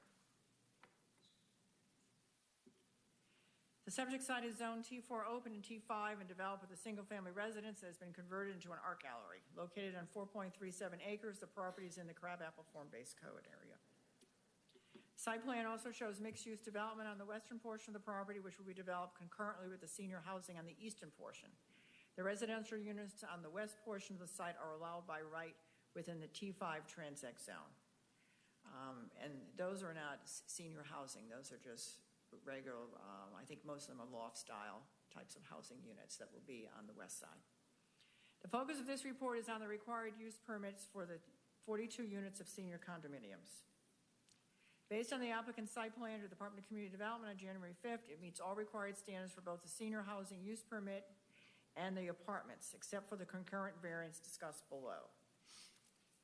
And in terms of this concurrent variance, the applicant is requesting the concurrent variance to delete the requirement for a minimum of 300 cubic feet of separate contiguous storage space for each unit. The requested concurrent variance meets the following considerations. Relief, if granted, would not offend the spirit or intent of the zoning ordinance. There are such extraordinary and exceptional situations or conditions pertaining to the particular piece of property that the literal strict application of this zoning ordinance would create an unnecessary hardship. Relief, if granted, would not cause a substantial detriment to the public good and surrounding properties, and the public health, safety, and welfare are secured. Separate outdoor storage is typically seen in garden-style apartments and is not appropriate for loft-style condominiums in the Crabapple area. No detriment to the public will be caused by the approval of this variance, and substantial justice shall be done. Therefore, staff recommends approval conditional of VC 18-02. City Arborist has reviewed the plan, and this is based on the old ordinance. This came in when the old ordinance was still in effect. Tree density is met through parking lots, street trees, and specimen tree replanting. However, specimen trees recompense will be required. Fire Marshal has reviewed it, and the site plan meets the Fire Marshal requirements. Transportation, the thresholds for turn lanes are 300 daily left turn lanes in and 200 daily right turns in. Therefore, no turn lanes are required for the site. Access to the site shall be subject to the approval of City of Milton Department of Public Works prior to the issuance of an LDP. And also, we are requesting 2 driveways to be provided at locations coordinated with the Northeast Crabapple Connector Roadway Project and approved by Milton Public Works. In terms of the environmental site analysis, the ESA report was completed as required. There was a community zoning information meeting held on January 23rd. The applicant was present. There were approximately 12 members of the community in attendance, and the following issues were brought up. They were concerned about apartments. The applicant explained that these units are actually for sale condominiums. The style of the building was discussed. They would be reminiscent of older buildings that once housed a mill or factory and has now been converted into a loft condo. City of Milton Design Review Board performed a courtesy review on January 9th, and they were supportive of the concept. And that the city architect will work closely with the applicant regarding design, which will be required, should be approved by the DRB prior to the issuance of a building permit. Public participation plan. The public participation meeting was held on February 8th. There were 5 attendees. The applicant reviewed the plans with the attendees, and there were no major concerns after discussions with the applicant. Planning Commission reviewed this application at their February 28th meeting, and they approved all 3 items were approved. In terms of use permit considerations for senior housing, staff has reviewed the standards of review for the use permit for senior housing and finds them consistent with the application. A detailed analysis included within the staff packet. And also, we reviewed the standards of review for the use permit for apartments, and we find them consistent. A detailed analysis included within the staff packet. Conclusion, if approved with the recommended conditions, the proposed mixed-use development, including 42 senior condominiums, is consistent with the comp plan and Crabapple form-based code. Therefore, staff recommends U-1802 be approved conditional and that U-1803 be approved conditionally. Additionally, staff recommends VC 1803 be approved conditional. Recommended conditions. If the petition is approved by the mayor and council, and a use permit should be approved for senior housing and a use permit should be approved for apartments subject to the owner's agreement to the following enumerated conditions. 1, to the owner's agreement to restrict the use of the subject property as follows. To senior condominiums.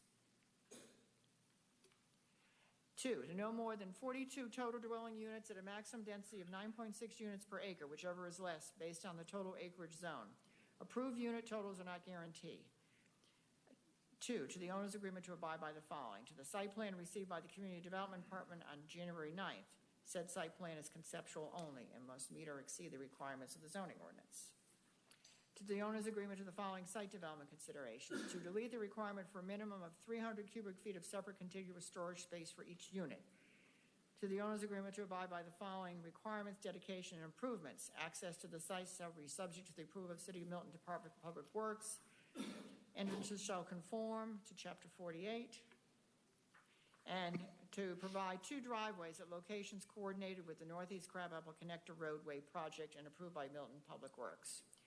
And finally, to the owner's agreement to abide by the following, a stormwater management concept plan shall be submitted and approved by the Milton Public Works Department. And that is my presentation. All right, any questions for Kathy at this point? Okay, not seeing any. So we'll open up to public comment. I'll start with those that are speaking in support of this application. And that would be the applicant, Rob Beecham.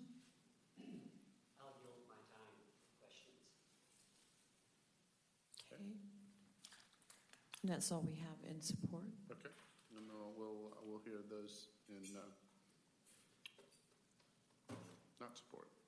In opposition, we have an email that was sent to the elected officials from Mr. LaFar Frazier in opposition, and he did not give his address, and that's all we have. Okay. Then I'll close the public hearing part and open up for, are there any questions of the applicant from council or staff? Got a staff question. Okay, Bert?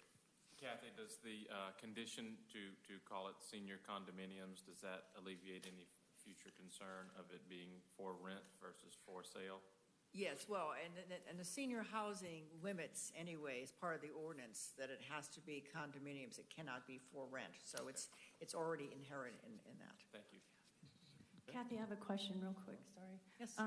Is the senior condo living is adjacent to the elementary school? Is that? Well, it'll be just south of it. It's the parcel to the south. Okay, so is it right next to it, or is it, okay, so just my comment on that is with no buffer there, you know, it's. Yeah, we don't have a buffer requirement, do we, Robin, between, So it's just interesting that, you know, it'd be senior living right next to an elementary school, and just raising that question of sound and whatnot. I think the elementary school on the south side has somewhat of a buffer, that it's not just straight onto their parking lot or whatever. They actually have a buffer. If you look at the aerial, there's a buffer. Thank you. Okay. Anybody else, Matt? Kind of along Bert's questions, how would we enforce someone who may own a condo but then rents it out? Just curious. Obviously, the developer can't rent it out, but if it's, I was just thinking of a situation where someone owned a condo, bought the condo, and then put a renter in there. It's challenging. Is that something that we'd have to It's think about? challenging. Typically, what we see is those are enforced by way of covenants that the private entity will have probably impose on all of the individuals that live there.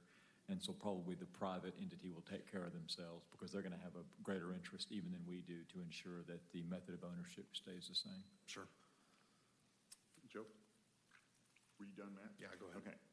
Yeah, but our ordinance only contemplates the operation of the facility as a for-rent type facility. It doesn't contemplate ownership, individual ownership that in turn rents it out through Airbnb or something like that. Because it's owned. And once it's owned, you know, it's owned. If we want to have an Airbnb discussion right now. Yeah, no, we don't. That's going on. I mean, that's going on. I mean, that's a great topic. Yeah, I agree. To Ken's point, though, usually internally within a HOA or covenants, because the residents sometimes, you know, they'll be more interested in enforcing that as much as the city would. Or even more so, because they're directly then impacted we'll turn into a rental by it. If they But that purchase to live there. topic of how you nail that down from a regulatory perspective is very challenging. Quick question for staff's concern. So the density, the 42 units, that's allowed by right, correct? Yes, the density per unit for seniors is what? The use permit for seniors goes up to 20 units per acre by right. It's But kind of, I mean, not the use permit, what's allowed now by right in that T4 open? let me double check. T4 open should be nine units, right? With the Let me just double check. Okay, And it's the subject site, so it says 4.37 acres. That's the entire development, not the use permit side, correct? It's the entire development, including their mixed use to the west. Okay. Yes. So and the use permit's going to cover the entire just legal description. Okay, so the T4 open, what we're talking about is probably 2.5 acres or something, give or take? Okay. Yeah, it's because it bisects it almost in half. Okay, so I was just curious what that by right density is right now on that 2.5 acres. Yeah, I'm looking. I just want to check for you.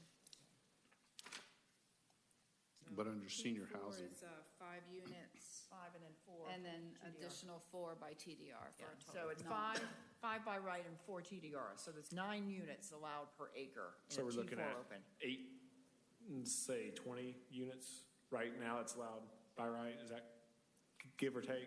Yeah, that's Okay. right. That's right. That's exactly right. So this proposal is just about double that. Okay. Okay, anybody else? Any questions for the applicant? Applicant? There's, okay, go ahead. I mean, I didn't know if he's going to do a presentation. You're not going to do a presentation or anything?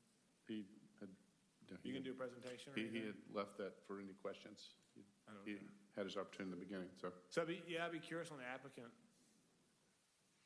And I might ask questions related to the west side too. I was just curious how your whole development, because all I just see is a piece of paper. So I was curious what the commercial's like, and on buildings 3 and 4, what that mixed use is going to be like.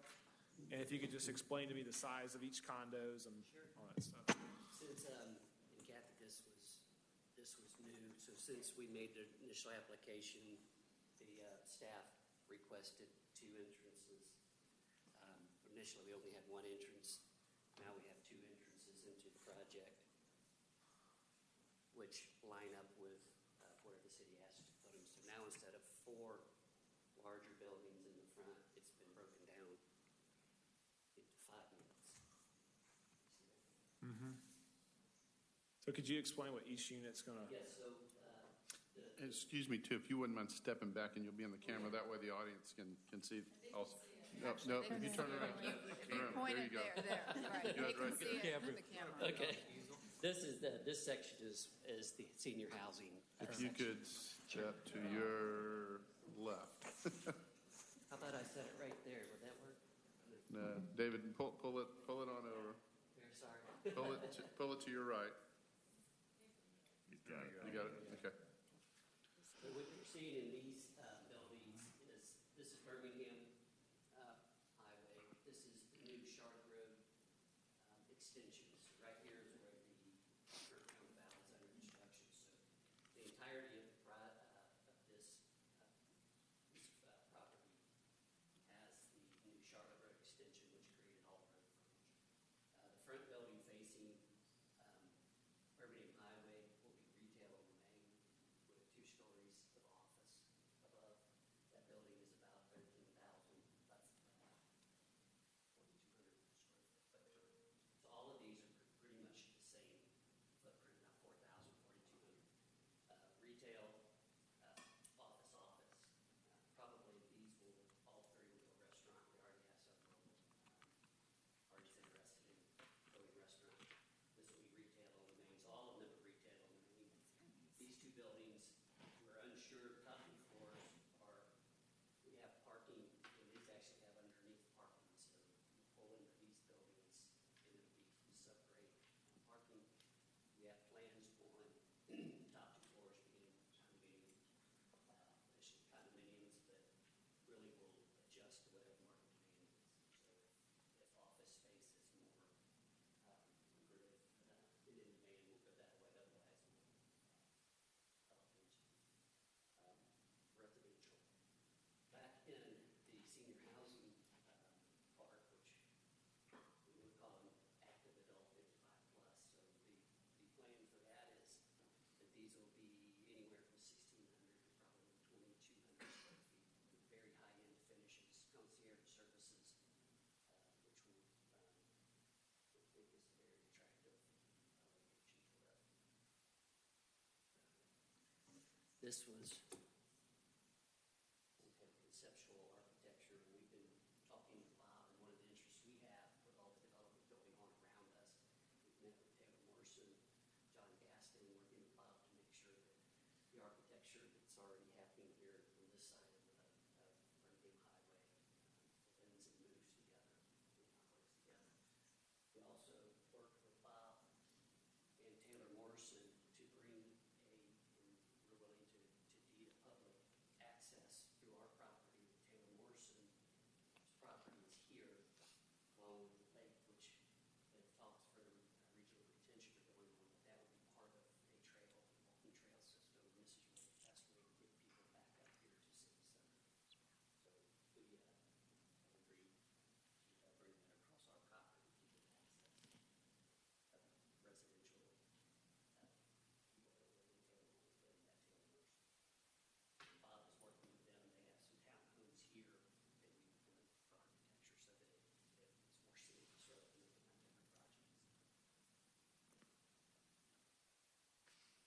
Any other questions? Okay, thank you. Okay, if there's no other questions or comments, I do have a comment. Item number 3 in staff considerations, the effect on the proposed use on traffic flow. I just want to say that this density, 9.6 units per acre, is allowable. I understand that, but I don't necessarily embrace that. I do think that this is going to have an impact on this area, and so I'd like to keep a close watch on this. I know that citizens are a little bit disappointed that so much residential is going into our areas that we've held close watch on for commercial uses. Having said that, I do agree that senior living condos have less of an impact on our schools and on our traffic patterns. So I do understand this use, but I do have a concern with just the form-based code on our infrastructure. Thank you. So, I just want to make sure we're clear. So the by right density is like 20 units, and this is 42 units. I don't have an issue with the concept itself, and I liked the concept, but I didn't know where I was going into 100% density bonus, to be honest with you. and I'll ask staff can you explain when you go to the senior housing, how that affects what is allowed with our senior housing? The use permit itself it kind of gives carte blanche for Seward areas, and for multifamily, it goes up to 20 units per acre by right. So, So by right, it's 20 units an acre. Correct. In the T4. No, the senior it's houses. like But you still have to it's get a senior use. housing. But you still have to get a use permit for that. Yeah, our Yes. use permit allows that Okay. if Yeah. approved. Not the T4, no. Got it. Right. Okay. It's like icing on the cake. So. Perfect. Okay. All right. Anything else? If not, I'll open up for a motion then.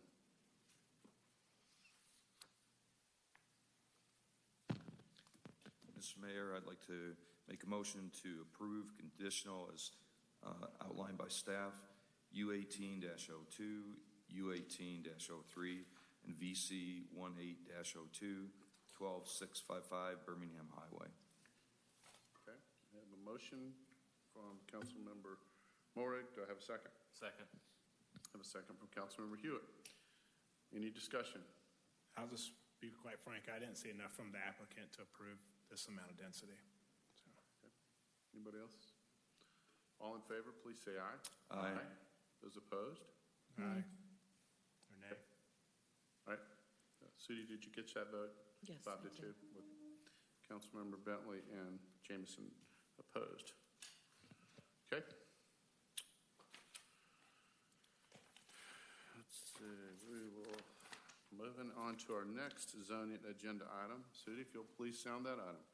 This item is consideration of ZM 1801, VC 1804, Southeast Quadrant at Birmingham Highway and Birmingham Road by OHC Birmingham LLC to request a zoning modification and concurrent variance for the following. 1. Request to modify RZ 2004-116, Condition 2A, to the revised plan dated February 2nd, 2018. 2. Request to modify ZM 1403 to delete Condition 6C, the reference to the village green. 3. A concurrent variance to delete the 75-foot undisturbed buffer and 10-foot improvement setback along the south property line of the mixed zoning district adjacent to AG1, Section 641142A3B, and 4, a concurrent variance to reduce the village green in the southeast quadrant from 13,000 square feet, Section 641324B, agenda item number 18083. First presentation was at the March 5th council meeting. Ms. Kathy Field. Thank you, Mr. Mayor. This is the parcel in question. It's the southeast quadrant of Birmingham Road and Birmingham Highway outlined in red. current zoning is it's mixed use in the green area and AG1 in the cream-colored area. This is a revised site plan that was submitted on February 12th. And then we had another revised site plan that was submitted last Friday on March 16th. And then for reference, this is a revised site plan that was submitted in '04. So this is basically, although it says revised, it's essentially the original site plan for 2004. Okay. So the summary of zoning requests are as follows. Under zoning modification 18-01, there's two parts to that. The first is to modify the RZ 2004-16, which is the site plan of '04 that I just showed you, condition 2A, to change that to the revised site plan dated March 16th. This is to allow for the replacement of the current site plan to the new proposed site plan. And then 2 is to modify ZM 14-03 to delete condition 6C, the reference to the village green. And this is basically a cleanup action, if I can call it that.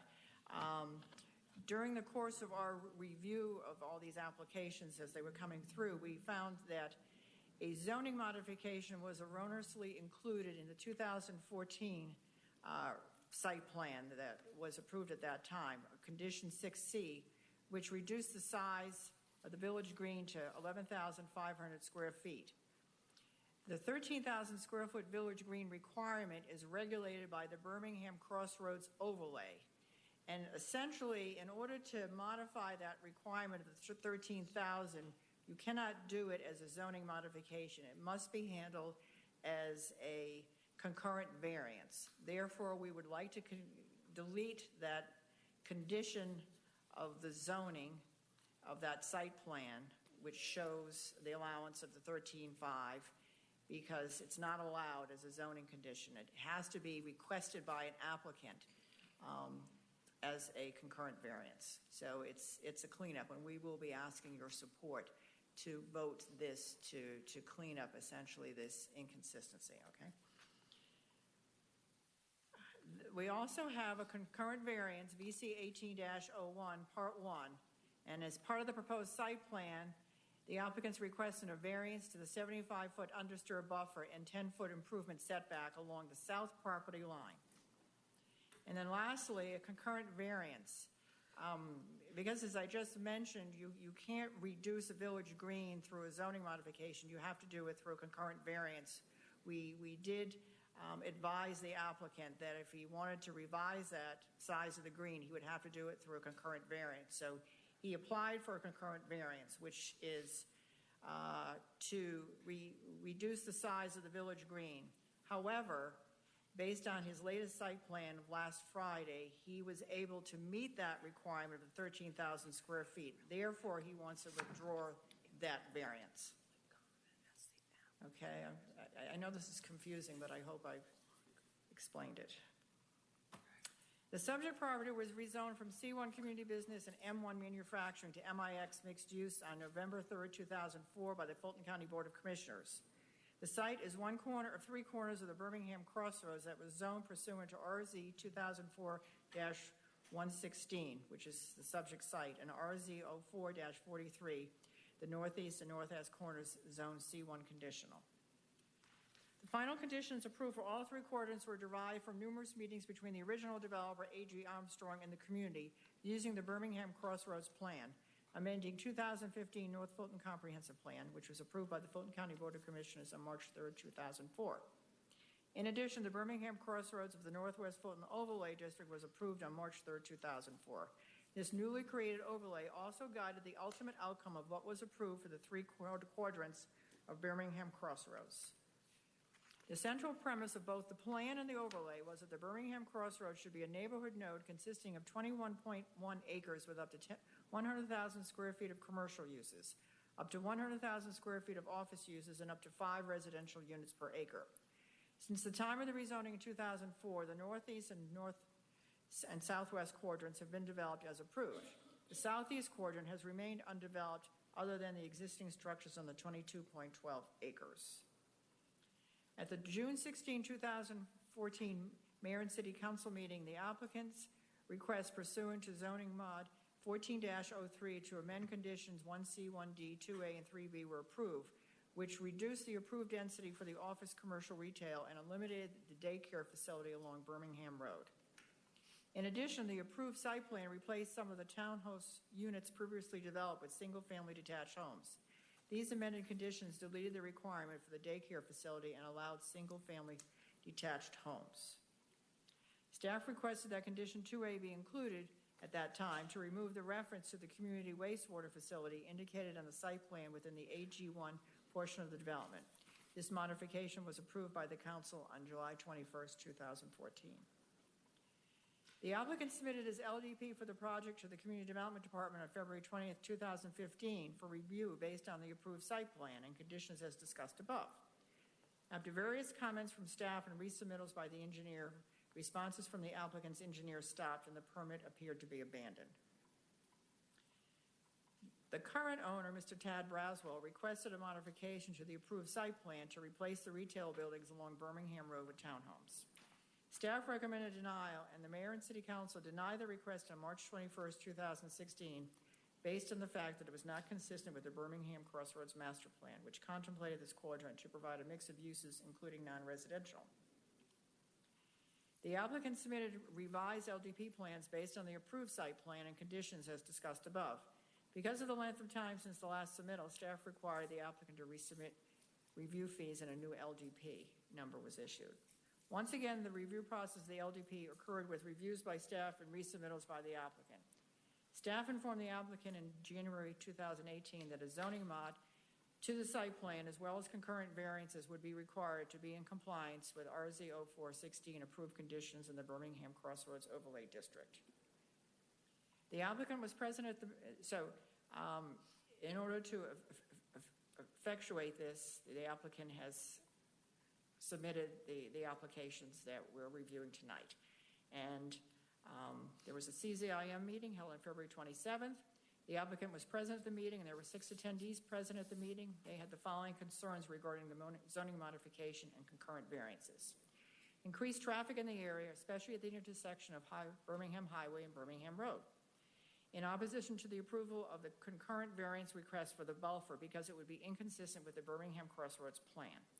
Encourage the developer to utilize rural section or alternative design for roads within the AG1 subdivision.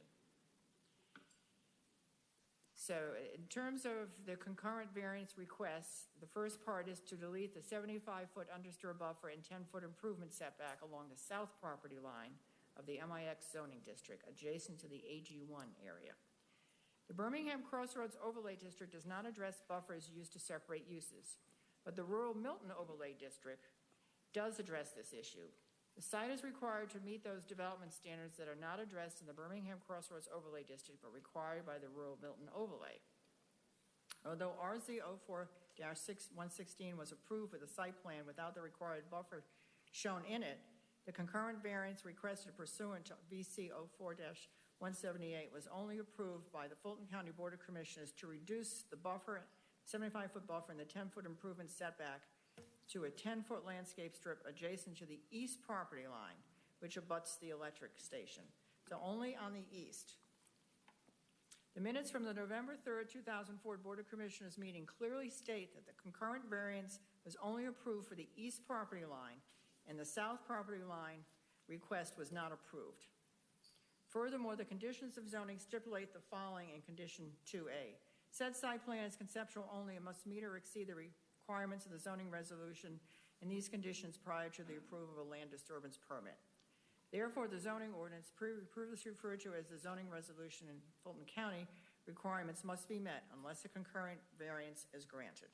Hence the request tonight for the concurrent variance. A variance must be based upon credible evidence submitted at a public hearing compliant with 1 through 4 of the following. 1, relief if granted would not offend the spirit or intent of the zoning ordinance. It is staff's opinion that if the requested deletion of the buffer and improvement setback should not be approved because it would offend the intent of the zoning ordinance to provide an adequate buffer between the non-residential uses and single-family uses or property zone AG1. 2, there are such extraordinary and exceptional situations or conditions pertaining to the particular piece of property that the literal or strict application of this zoning ordinance would create an unnecessary hardship due to size, shape, or topography or other extraordinary or exceptional situations or conditions not caused by the variance applicant. The required 75-foot buffer and 10-foot improvement setback does not create an unnecessary hardship due to size, shape, or topography or other extraordinary and exceptional situations based on the fact the site can still be developed with a mix of uses including commercial, office, and residential. 3, relief if granted would not cause a substantial detriment to the public good and surrounding properties. The reduction of the buffer and improvement setback would not provide the necessary transition from the MIX development to the AG1 single-family homes to the south. 4, that the public safety, health, and welfare are secured and that substantial justice is done. The applicant has not provided sufficient evidence that the public safety, health, and welfare are secured and that substantial justice was done. Therefore, staff recommends denial of VC 18-04. Then, in terms of the request for the modification to ZM 14-03 to delete 6C, to the owner's agreement to the following, we would delete in entirety that zoning condition that was in there. It does not belong there, as I mentioned earlier. It needs to come out, and in the future, any requests for reduction of this green should come through a concurrent variance. Upon staff request, the applicant has requested the above deletion of condition 6C based on the fact that the Birmingham Crossroads Overlay District requires the village green on the southeast quadrant to be a minimum of 13,000 square feet in size. Staff recommends approval of the deletion of 6C, zoning mod 14-03, in order for the correct method for the request for a reduction in the size of the village green to be a concurrent variance. The applicant did request a concurrent variance, VC 1801, Part 2, to reduce the village green, which is the appropriate procedure. Since the time of the original submittal, however, the applicant has provided a revised site plan received on March 16, 2018, that shows compliance with the required size of the village green of 13,000 square feet. Therefore, the applicant has requested to withdraw VC 18-01, Part 2. Request of modification to RZ 2004-116, to the owner's agreement to abide by the following, to the revised site plan dated March 16, 2018, submitted to the Department of Community Development. Said site plan is conceptual only and must meet or exceed the requirements of the zoning ordinance. Based on the fact that staff recommends denial of the concurrent variance, which was the buffer request, VC 18-04, therefore, staff recommends denial of the modification of condition 2A as referenced above, which relates to the site plan. Staff recommends if the City Council denies the applicant's request, the following condition should still be approved, and that's to the owner's agreement to the following site development considerations to delete this zoning modification referring to the diminishment of the village green because, as we mentioned, this was incorrectly included as a zoning modification. So we would request that. However, if the mayor and city council approve this petition, the additional recommended condition should be revised to read as follows. To the owner's agreement to abide by the following, it would be to the revised site plan dated March 16, 2018. Said site plan is conceptual only.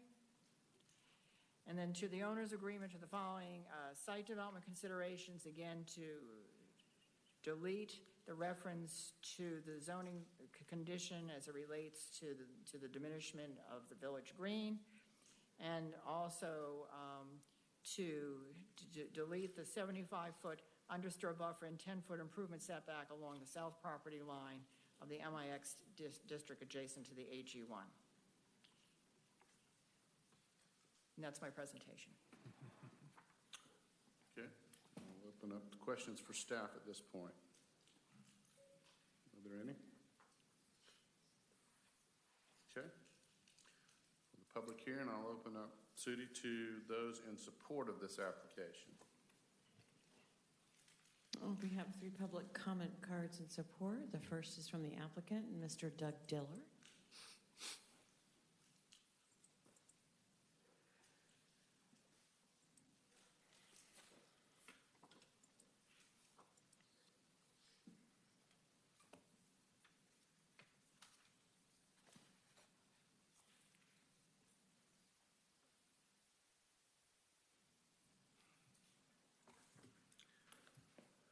Thank you, Mr. Mayor, members of council. For the record, I'm Doug Dillard with Pursley, Freeze, and Torgerson. And I appreciate the thorough analysis that's been given to you by staff. But the bottom line is we're here for two purposes tonight. That's to amend the site plan requirement and to eliminate the buffer requirement. We're not increasing density.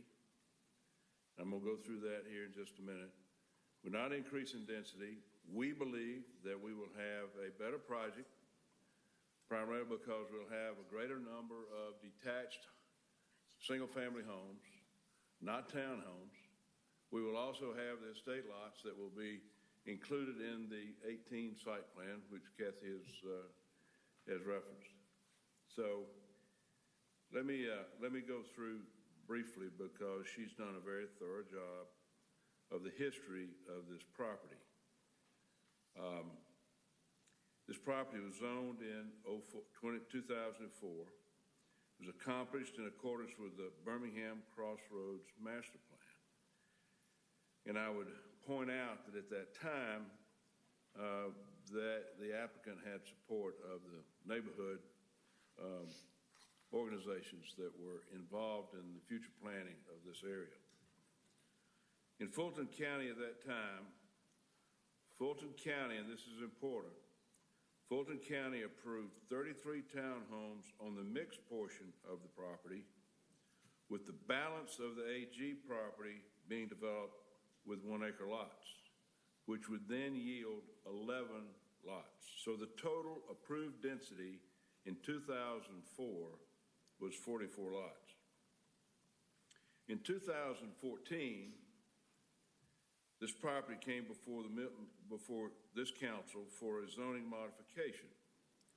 The city approved the zoning modification request with several conditions, including a condition which expanded the residential options on the mixed-use portion of the property to 33 homes or single-family homes, whichever was available.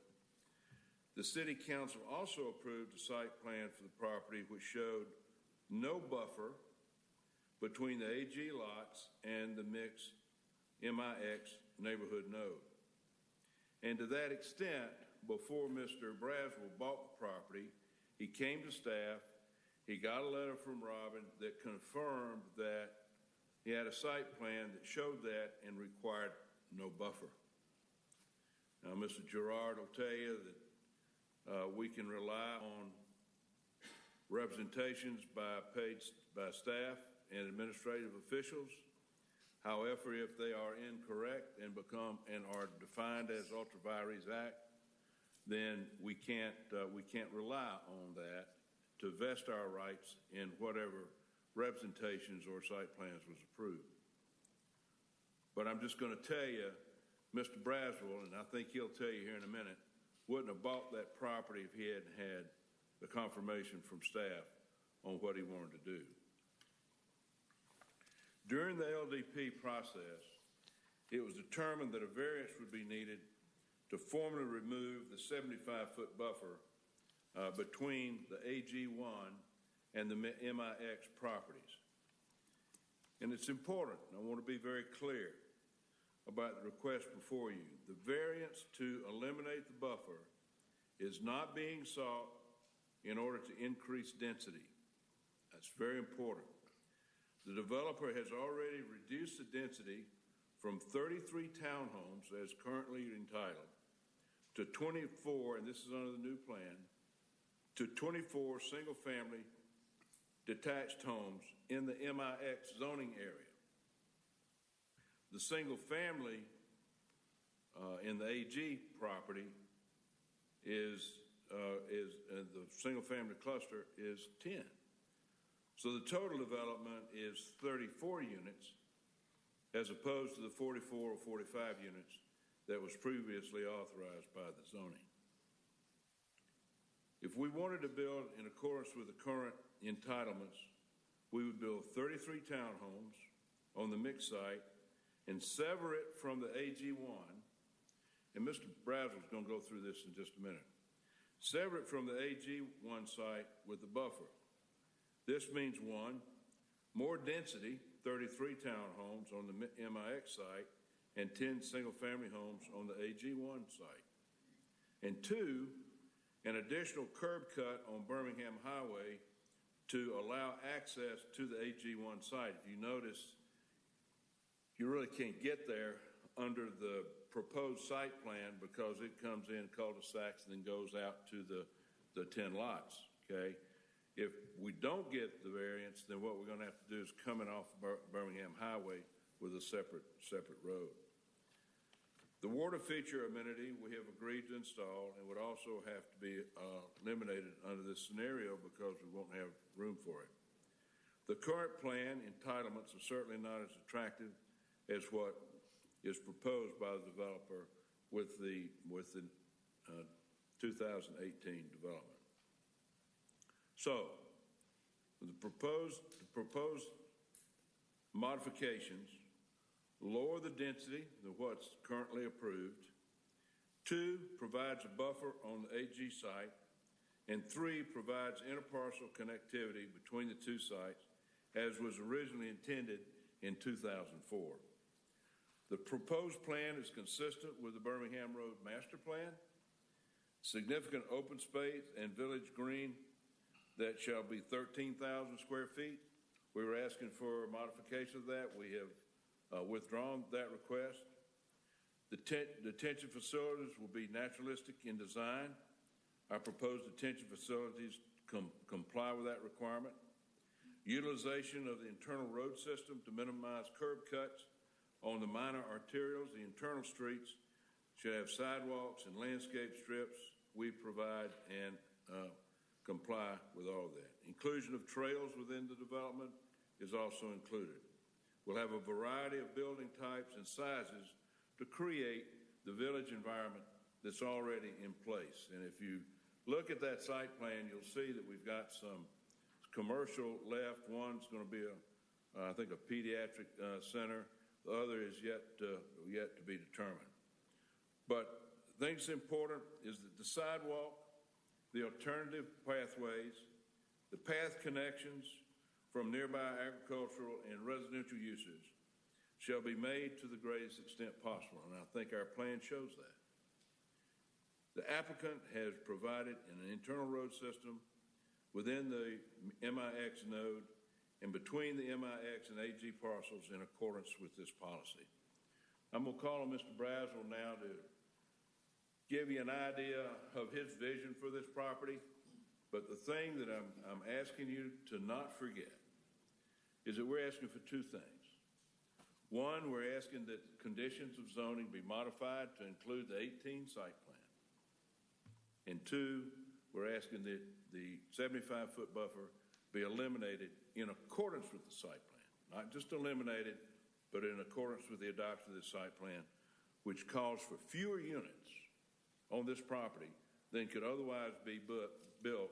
And if this is denied, he'll have no choice but to load it up with townhomes. And I don't think that's what is in the best interest of everyone. Mr. Braswell? Respectfully, there's 1 minute, 19 seconds on the clock for the 10 minutes unless we extend. Okay. So how much time do I have? Excuse me? How much time do I have? Go ahead, yes. Just about a minute? At this point, a minute, and we can look at. Okay. Well, I'll try to get through. Good evening. My name is Tad Braswell. Thanks for hearing us tonight. We've developed in Milton before. I developed Crop Up Station across the road. I'm going to go through our vision for the property pretty quick. This is the site plan. You'll see in the top corner the open space area where we have the park that we have worked with the architect to make this a site feature. It'll have 2 ponds. It'll have water in them all the time. Plus, it'll have an open space and a gathering area. We've got the bridge that runs through there. That is the gathering area, the seat wall. Some more pictures of the park. This is the other part of the open space on the other side of the road. Our contention is that, well, this is the village green area that's 13,000 square feet. There's another view of that. This is a site view that gives you sort of the way the lay of the land is. You can see the way the topo works with the property. And our contention is that the open space in the park that we have that's actually on the AG1 property really provides the buffer between the two uses, between the MIX property and the AG1 property. So I think we meet the spirit of what the code is looking for. One other thing is Mr. Mayor, just a very quick point of order with respect to the time. Okay, and if it's okay with the council, and obviously I would suggest that we allow, let's just say 4 more minutes, and then we'll also allow that equally to those in opposition, if that's okay. Thank you very much. I appreciate that. One of the things to note from this slide is that if you can see how the site slopes down from the road, from the power station, it drops down about 10 feet to the pads that are on that property line. You can use the pointer here. Oh, okay. And Thank you. that'll show. So this is where the power station is. It drops down about 10 feet to these pads. These are all slabs. These are all slabs. Then it drops down from this road. These houses will face the road, or 2 stories in the front. This is a drive-under product. And then it drops down again to the parking lot, and it's 3 stories on this side, 2 stories in the back. This is much like the product that we built that faces the lake over in Crabapple Station. This is another view, sort of, from the entrance coming in, and it shows you with the trees that we're planting in the buffer, and you really can't see the AG1 property from the mixed-use property. This is a view looking back from the AG property to the mixed use, and again, the buffer with the parks and the green space. We feel that we meet the needs of that. This is the architecture for the pediatric building we're going to build. The doctor's with us tonight. He's going to come speak a little bit about his practice. This is a big practice. It's 6,000 square feet. It's a large building. This is the product that we will build. This is on the slab lots. This is a roughly 3,000 square foot home with a master on the main. This product is very much needed in this community. There's nowhere for people to downsize out of white columns and areas like that to move into something like this. This is some more of the architecture. We had these as attached product. We've detached this, so all the homes are detached now. This is one of the other cottages. This is the product that's 2 stories in the front, 3 stories in the back. This is more of the same. This is the product that'll be facing the retail. This is what faces the lake over in Crabapple Station. It's more of the same. So this is that's our vision for the property. We had, originally when I bought the property, it was laid out for 30 lots. It was a mixture of townhomes and single family. In the market research we did, we went with more single family detached and less townhomes. In the variance request, it says that it's to the southern property line. It's not to the southern property line. We bought all of it. It's the property line. We're looking for the buffer between the zoning line, between the AG1 and the MIX. This is a site plan that's been approved by the council twice and the community 3 times.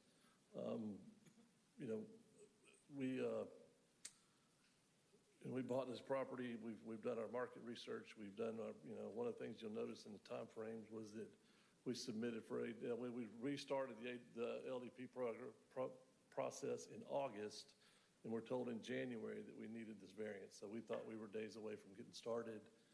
But anyway, I'll leave time for the doctor to come up and speak. Thank you very much. There's 46 seconds of the 4 minutes left.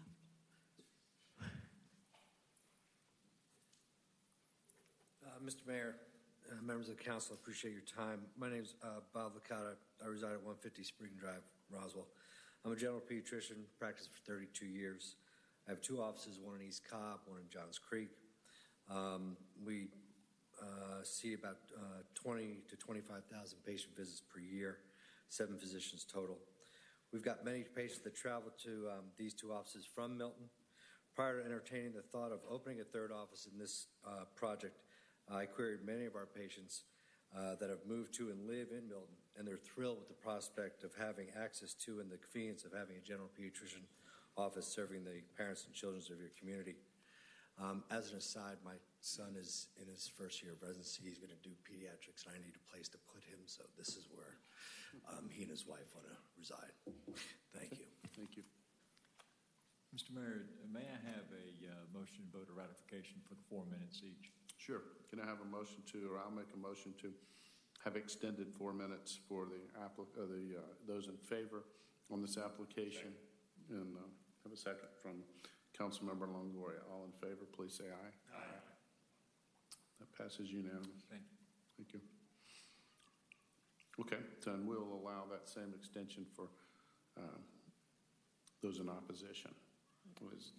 Is that all the cards you have for those in support? Yes, it is. Okay. If you'd please call those in opposition. In opposition, we have 6 public comments for speaking, and we have 8 emails that I can read the position into after the speakers have spoken. Okay. The first one is Tim Becker.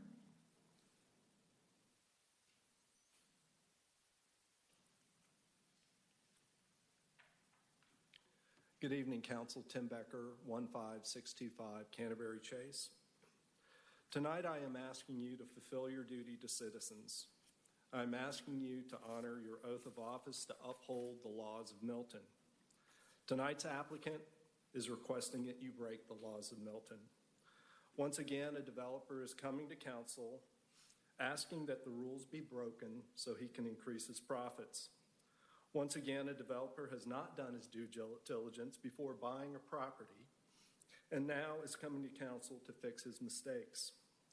The developer increases his profits and citizens pay the cost. The developer's only argument is that both Fulton County and Milton approved the site plans that did not include the 75-foot buffer. However, he conveniently neglects to mention that a condition of approval for the previous rezonings was that all applicable zoning laws must be followed. In other words, our zoning laws supersede rezoning site plans. My understanding is that the developer submitted a new site plan on Friday afternoon. Council, as you know, late submission of documentation is an often used and dishonest tactic of developers. Submitting a plan or other documentation at the last minute is unfair to our staff, but more importantly, it is unfair to citizens. It is an abuse of our process.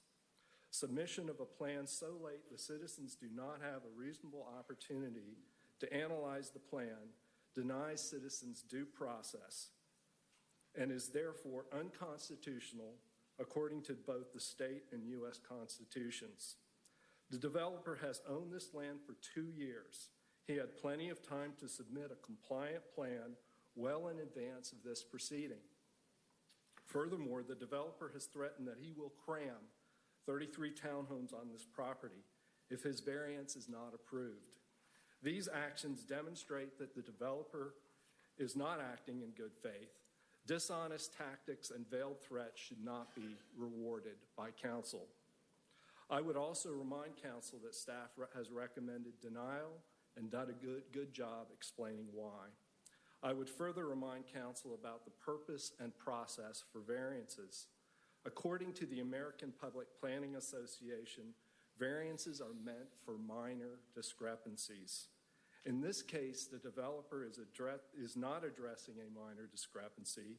The developer is requesting a major deviation from our zoning laws that he should have consulted before buying the subject properties.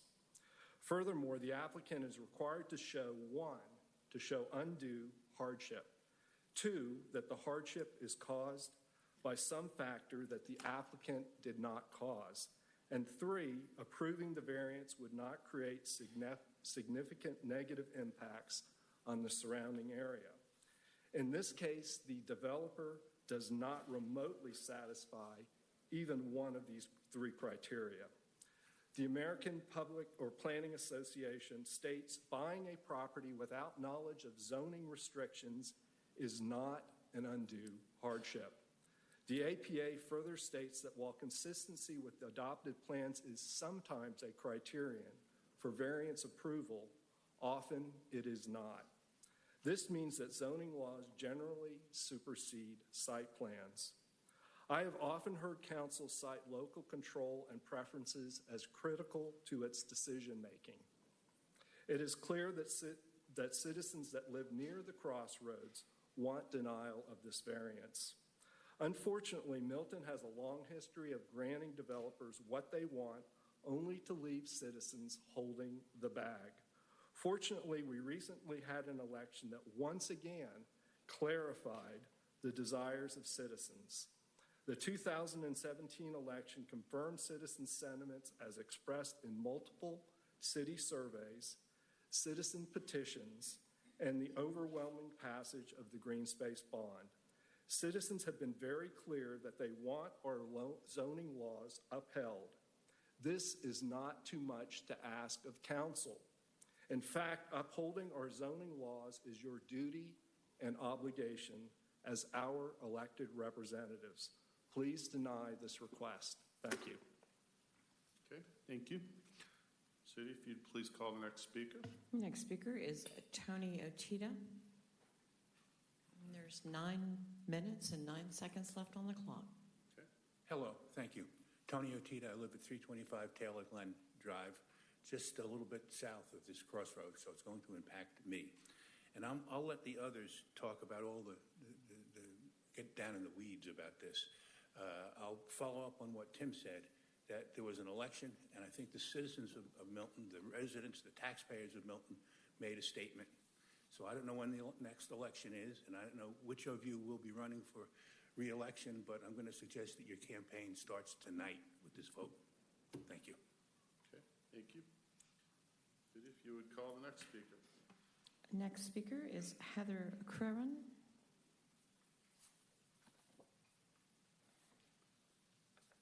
Thank you. Good evening. Heather Creeran, 325 Taylor Glen Drive, and that's my husband, and now I'm going to get into the weeds.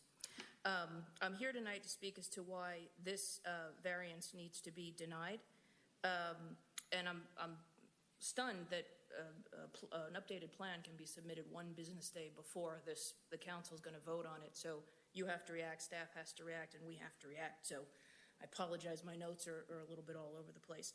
I think, 3 reasons. First, this is a very visible location. We do live just south of here, drive by it a ton of times a week.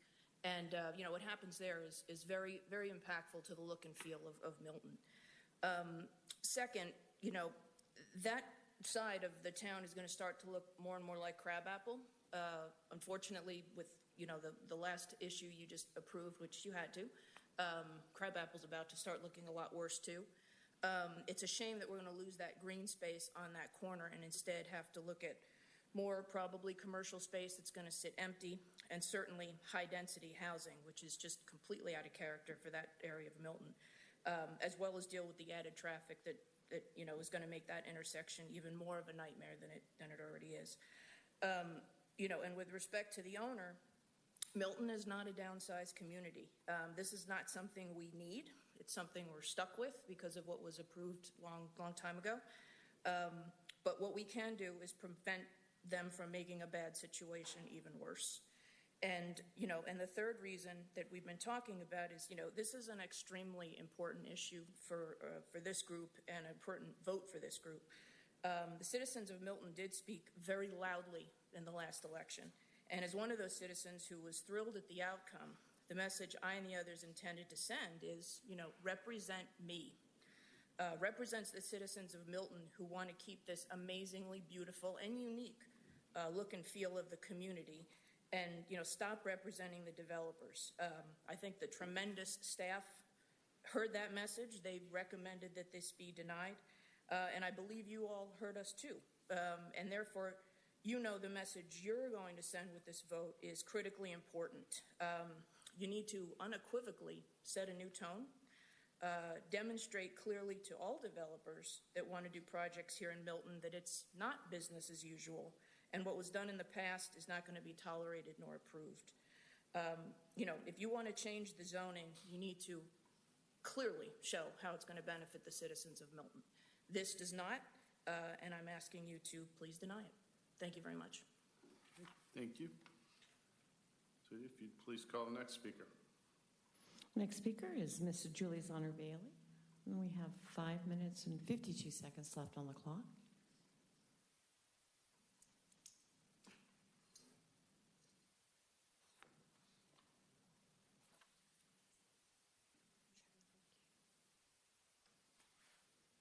Before the clock starts, I would ask as a point of order, I know that there's some other speakers other than myself.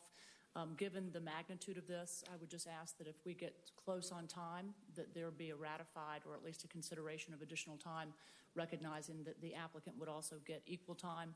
But I surely don't want to erode the time of the others that are here this evening, have taken busy time out of their life to be here. So I just ask that consideration. The other thing before my time starts is I did provide a letter, and I've asked that that be spread onto the minutes officially of tonight's meeting, and ask that that be considered by our city clerk. Good evening. My name is Julie Zonner-Bailey, and I reside at 255 Hickory Flat Road, Milton, Georgia. The variances before you tonight are in direct conflict with the Birmingham Master Plan, the Milton overlay, the original zoning, and the zoning modifications that have already been sought. Hold on. You need to slow down. I have to slow down. Okay, so as a matter of order, I will ask again, from a timing perspective, I'm feeling under pressure because of the time, and this is a probably 15-year in the coming issue for our community, and I ask that we be given adequate time to address our concerns. And so I'm not sure why I'm being asked to slow down, because I'm trying to be reflective of the time constraint that's been placed on the citizenry here this evening. So I'll ask for your consideration. Continue on, Ms. Bailey. I'm confused. But are we going to? We can, when we run out of time, we can address that. So as a matter of record, am I being officially asked to slow my pace? No. No. Mr. Mayor, No. I think that the speaker needs to speak at the pace within which the speaker wishes to speak in.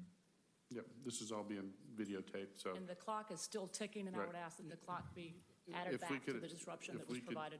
If we could take 30 seconds off the clock for now, and then we'll continue on when we run out of time. And it's highly unusual to be requested in the middle of my comments to be asked by an outside entity. Right. We're going to remove 30 seconds from the clock and continue on. Am I beginning again? Yes. Go ahead. These variances are in direct conflict with the Birmingham Master Plan, the Milton overlay, the original zoning, and the zoning modifications that have already been sought. I'm requesting denial of these concurrent variances and the zoning modification. These concurrent variances would allow more density and visibility than what would be accomplished otherwise. No public good has been demonstrated. These variances should be denied. There is no hardship. The southeast quadrant of the Birmingham Crossroads can be developed according to the Birmingham Master Plan, the Milton overlay, and the zonings approved to date.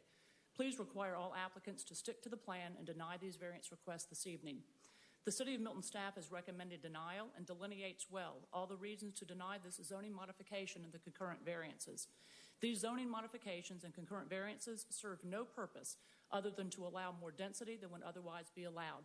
I take issue with Mr. Doug Dillard's comment that it doesn't change the density. Indeed, it does. When you remove 75 feet of undisturbed buffer and 10 feet of improved setback, it absolutely changes the density that would otherwise be developed. Many citizens in many years went into the Birmingham Crossroads plan, the Milton overlay, and the underlying zonings. The conditions of those plans are very clear. Undisturbed buffers, setbacks, specific green space placed in a conservation trust for perpetuity, and many other design details were always the intent and were part of the Birmingham Crossroads, and nothing has changed. This zoning modification and concurrent variances must be denied. The fact that the applicant has submitted a revised site plan at the 11th hour, which is outside the boundaries of due process, changed nothing, other than the fact that the latest site plan should not be considered tonight. Regardless, however, even the revised conceptual site plan still does not meet the requirements of the Birmingham Master Plan, the Milton overlay, or the zonings or zoning modifications. The site plan upon which the staff's analysis was conducted, as well as this most recent site plan, both asked for required undisturbed buffers to be removed to the tune of 85 feet. The removal of these buffers in both the original site plan and the site plan submitted as recently as Friday is in direct conflict with the Birmingham Crossroads Master Plan, the Milton overlay, and the approved zonings and the zoning modifications. Any conceptual plans are required to meet the standards and laws that apply to those parcels. This holds true here as well. The buffers are intended to appropriately transition from higher density back to the AG1 zoned land, regardless of who owns it. The removal of these buffers serve no public good and only serve to increase the density of this applicant. This is wrong on all levels. Staff's analysis provides the following critical information that so clearly supports nothing other than denial on both the site plan submitted earlier and that which was just submitted on Friday. The minutes from the November 3rd, 2004 Board of Commissioners meeting clearly state the buffers to the south of development shall remain intact. These buffers were always intended to remain in place and to allow for an appropriate transition from higher density within the quadrant to the AG1 zoned land. They also were always intended to prevent more density than what was intended from being built. Furthermore, the conditions of zoning stipulate the following in condition 2.a, and I quote, "Said site plan is conceptual only and must meet and exceed the requirements of the zoning resolution and these conditions prior to the approval of a land disturbance permit. Therefore, the zoning ordinance previously referred to as the zoning resolution in Fulton County requirements must be met unless a concurrent variance is granted and that there is no basis for anything other than denial of the zoning modification and the concurrent variances. A variance must be based upon credible evidence submitted at a public hearing compliant with 1 through 4 as stated in staff's analysis." And I quote, "It is staff's opinion that if the requested deletion of the buffer and improvement setback were to occur, that it indeed should not be approved because it would offend the intent of the zoning ordinance to provide an adequate buffer between non-residential uses and single-family uses or property zoned AG1. Item 2, that discusses the extraordinary and exceptional situations or conditions. Staff then quotes, "The required 75-foot undisturbed buffer and 10-foot improvement setback does not create an unnecessary hardship due to size, shape, or topography, or other extraordinary and exceptional situations based on the fact that the site can still be developed with a mix of uses including commercial, office, and residential." The third refers to relief regarding any detriment to the public. The staff, and I quote, "The reduction of the buffer and improvement would not provide the necessary transition from the mix, i.e. mixed-use development, to the AG1 single-family homes to the south." The fourth condition that must be met, and it is not, is that regarding public safety, health, and welfare, that they be secured and that substantial justice is done. And again, I quote, "The applicant has not provided sufficient evidence that the public safety, health, and welfare are secured and that substantial justice was done." These are all clear and very legal and well-grounded reasons to deny these variances. Based on the discussion of tonight, it has come to our attention that the variance tied to the green space has been withdrawn. I therefore will not enumerate the reasons that too should not have been allowed. Respectfully, 14 minutes has elapsed for the opposition. We can hold on for 1 second. How many speakers? Do you have more speaker cards? We just have one more after One more. Ms. Okay. Is the council, okay if we add 4 more minutes total, that would go from both sides? I would ask that be Make a motion. I'll make a motion. We'll add 4 more minutes to public comment on both sides. Have a motion and a second by Councilmember Longoria. All in favor, please say aye. Aye. It passes unanimous. Thank you. As you all know, what happens at this corner is critical to the long-term look, feel, and viability of the most rural area of the city of Milton. The zoning modification and concurrent variance must be denied. There's every legal reason present to deny this request for zoning modification for the variance to reduce the required 75 undisturbed buffer and the 10-foot improvement setback. There have always been a requirement for the Birmingham Crossroads and underlying zonings and zoning modifications to include this buffer and setback. It's always been understood and made clear that these conceptual site plans are just that, conceptual.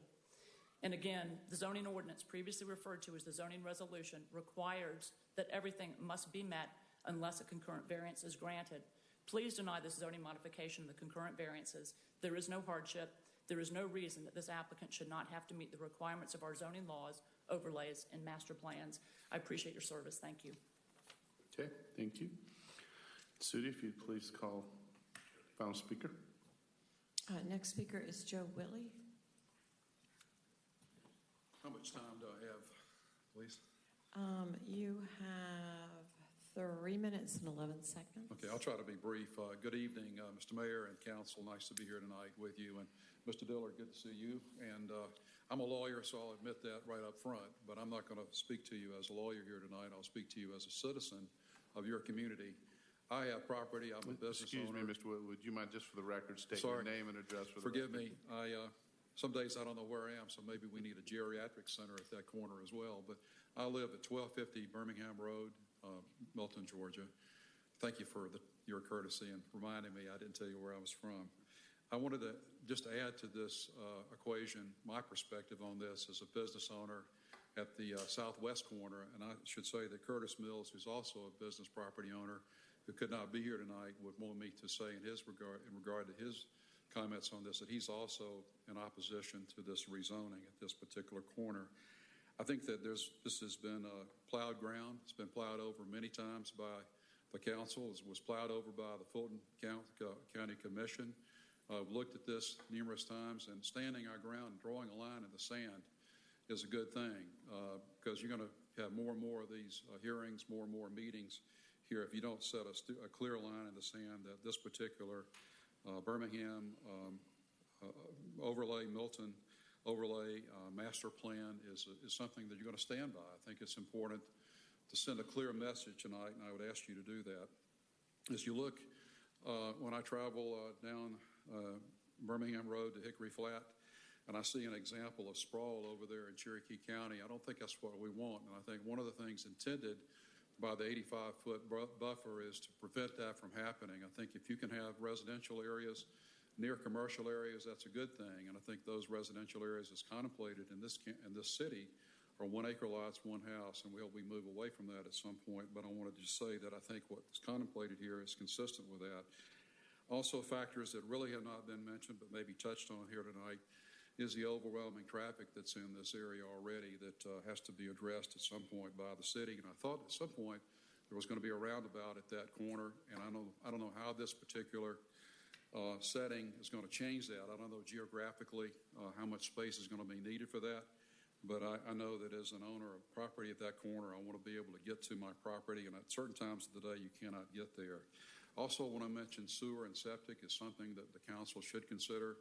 I don't know how in the world the existing sewer system can accommodate the growth that's contemplated, even at the lower growth level that Mr. Dillard alluded to in his comments.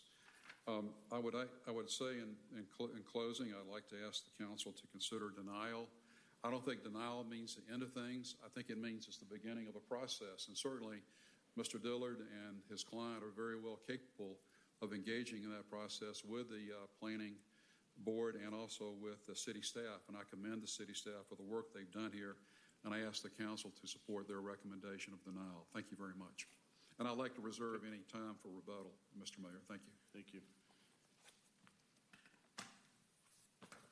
Okay.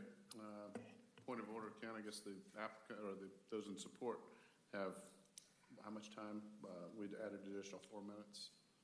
Yes, we did. That's right. So it's a total of 20, and we added 4, right? Now, there was a card that came in late, and I need to ask if we can accept this for public speaking. Is that for support? For opposition. Opposition. Yeah, it came in after the item was called. Okay, that's our typical rule. I'll ask the council if they have input on, would like to hear that late comment card. I'd say let them speak. You guys okay with that? Yeah. Okay. If the applicant would sit down, and I'll, so we have a little bit time left on opposition. 12 seconds, actually. It's got to be really fast. Mr. Mayor, just very quickly, and just for my own edification, I want to confirm. So we had the original 10, correct? And then I thought we added 4. No, we added 4. And then a 4. Another 4. We had 18 total for both sides. Right. Yeah. We've added 10. We added 4 for those in support. And then we ran out of that in opposition. We added another 4, so that's 18. I'm willing to make a motion to add 2 more, which both sides can use if the council's okay with that. Need a motion? I'll make a motion to add 2 more minutes to the time for those in opposition. Have a second by Councilmember Longoria. All in favor, please say aye. Aye. And that passes unanimous. And just to the publics and the applicants, I think our council's generous, along with myself, that we feel like if somebody comes here and wants to speak, we allow some more time. So I know it drags the meeting on a little bit, but again, out of respect to those that and have even differing positions, we do want to allow you to speak. So, all right, Sudi, if you'll call the last speaker in opposition. Okay, we have 2 minutes now since we added in 12 seconds. Right. And that would be Carolyn Lauterbach.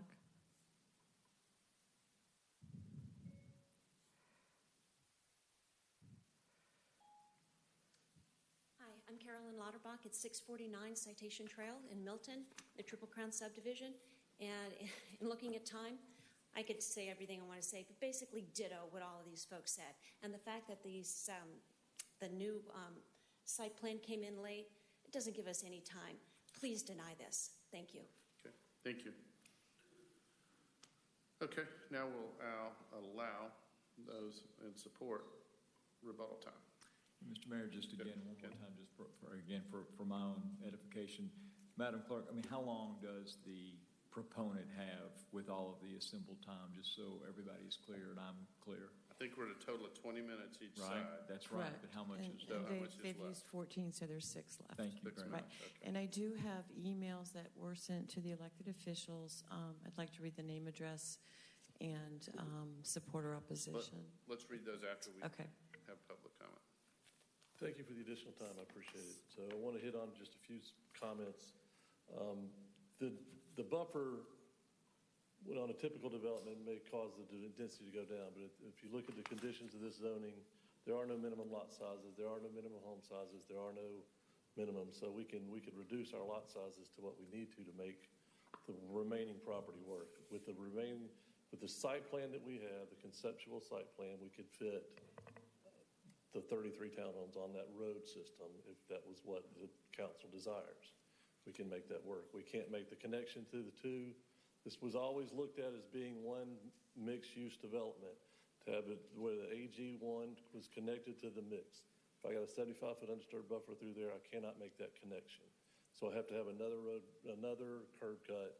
So we would go back to the approved site plan of 2004 for the AG property. It's got its own site plan that was approved by Fulton County. And so we would go back to that site plan. We would have to revise our conceptual site plan. I agree, the site plan is conceptual, and we can make modifications to that to meet the zoning conditions. So in all the ordinances, we can do that if that is what you desire. There was talk about green space. Our site plan meets the minimum required of green space. This 75-foot strip of undisturbed buffer through the middle of the property is not a gorgeous 75 feet. It's some scrubby, trees. It's not, but again, if that's your desire, we can save that and we can work around it. One thing that if Ms. Bailey said that the original zoning always intended this buffer to be there. I wish she'd have said something about it 2014 and 2015 before we bought the property. If it was always supposed to be there, why didn't nobody bring it up from the community if they always thought it was supposed to be there? So if it was a part or a big part of the original zoning, somebody would have said something about it then. If it was a big part of it in 2014 and something that they were expecting to see, seems like somebody would have said something about it and saved us a whole lot of time and effort about being here tonight. The comment on the sewer, there's sewer capacity for us at the Publix plant. We've paid for that. We bought it when we bought the property. That's all I have. Mr. Dillard's got some comments. Thank you for your time.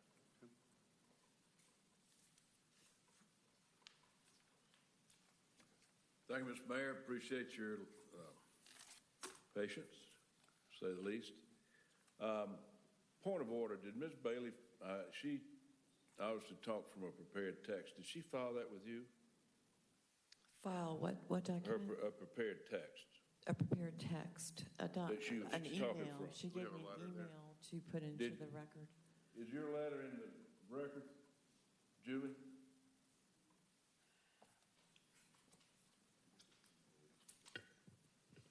Question. Hey, Mr. Dillard. Nice to see you, sir. Always a pleasure, Julie. Always a pleasure. It's my pleasure to respond to the question that I submitted a letter, the same letter that I sent to mayor and council and staff and the city attorney, not the city attorney, the city manager. And so it's the same letter that's been received, and I'm happy to provide that same copy to I want Mr. what Dillard. you spoke from tonight. Well, those are my personal notes. I did not provide that, so I will not be providing you my personal notes. Well, I would like, because of my court reporter, had a hard time taking it down. Well, Mr. Mayor, what I can tell you is we can't negotiate that. I agree. But this meeting is videotaped, and all of that's going to be on recorded videotape. I agree with that. You can definitely go back. We look forward. Hopefully, we won't have any trouble. Everything's videotaped and on the record. So let me just say in response. Look, we realize that this issue has been before you and the Fulton County Board of Commissioners for a long time. We also realize that relative to the standards that you've got to look at relative to hardship and those other criteria that you see in your variance code, it's difficult for this applicant to meet those standards. However, what is not difficult for this applicant to meet is the constitutional right that he's got the right to use this property based on its current zoning and whether or not that's reasonable or not. And the thing that we can't rely on is that from Robin and staff, we got a letter confirming that the plan was in conformance with it, but that's an ultra vires act. So we can't rely, even though we spent over $2 million buying this property, on a letter from Ms. McDonald that was wrong. Now, I got to just ask you, and Ken is more than adequate telling you what the law is, but I'm just going to tell you there's a time when equity's got to step in. There's a time when you got to do what's right for the property owner. There's a time when you've got to try to balance the rights of the individual against the public purpose that you're all elected to protect. We're asking for two things. We're asking that this site plan that we filed be adopted and that 75-foot buffer be eliminated. We can develop this property without the variances. It's not going to be pretty. But we've got a zoning that you can't take away from us at this point. You could on your own file a petition to do so. But what I'm suggesting to you is that we're here in a spirit of compromise. We're here in a spirit of trying to work it out. This neighborhood, since 2004, has been very much involved in the zoning of this property. In 2004, in 2014, in 2015, when Tad came in here to try to change the commercial, which was denied. After that, he still got confirmation from you that what he wanted to do was okay. Files the application for LDP. LDP is approved. And then he gets a call saying it's not good. And now he's got to go through this and faced after $2 million of expense to have this property not modified, not changed to some great different type of land use, but modified slightly for fewer The extended units, 4 minutes has for stopped. bigger units. I'm about through. Okay, I got a minute, right? No. That was our time. Am I out? The extra 4 minutes is Thank you. elapsed. Yes. All right, thank you. We'll still be open for questions from council if they have any. All right, so we have They actually have about 2.5 minutes on this clock and nothing left over on the two minutes support. for Yes. rebuttal from Yes. those in opposition. Ken, is that? That was based upon the extra 2 minutes you added right at the end. Okay. Yes, sir. All right, is there any rebuttal from, looks like Mr. Whitley may have a comment.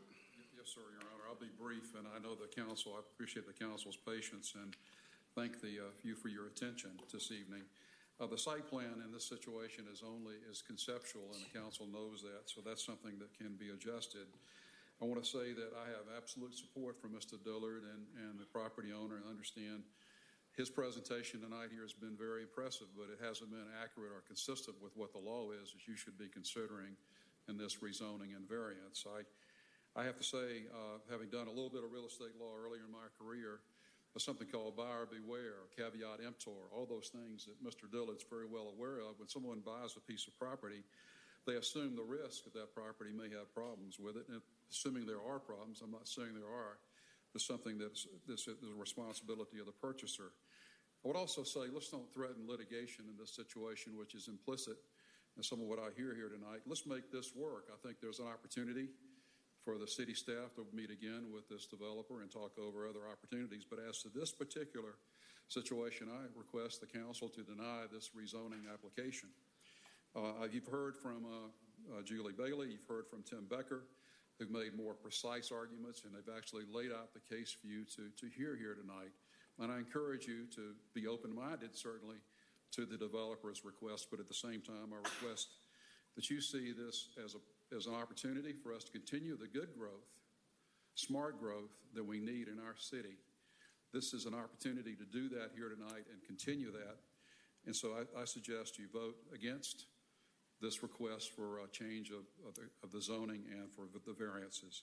And again, I don't think there are any threats that have been delivered here tonight, but certainly I support growth at that corner. I think it would be good for all the properties, but not in the fashion that this applicant is seeking. Thank you very much.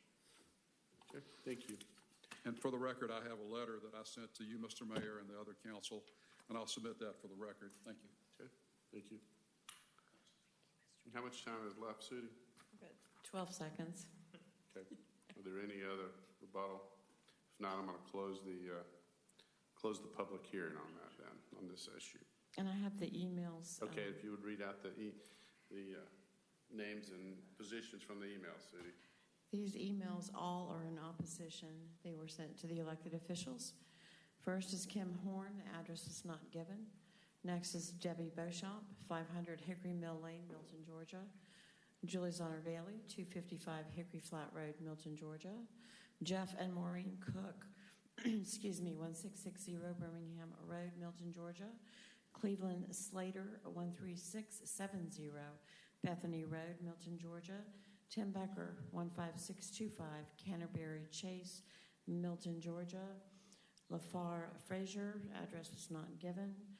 And Joe Whitley also was in opposition and had sent an email. And that is it. Okay, thank you.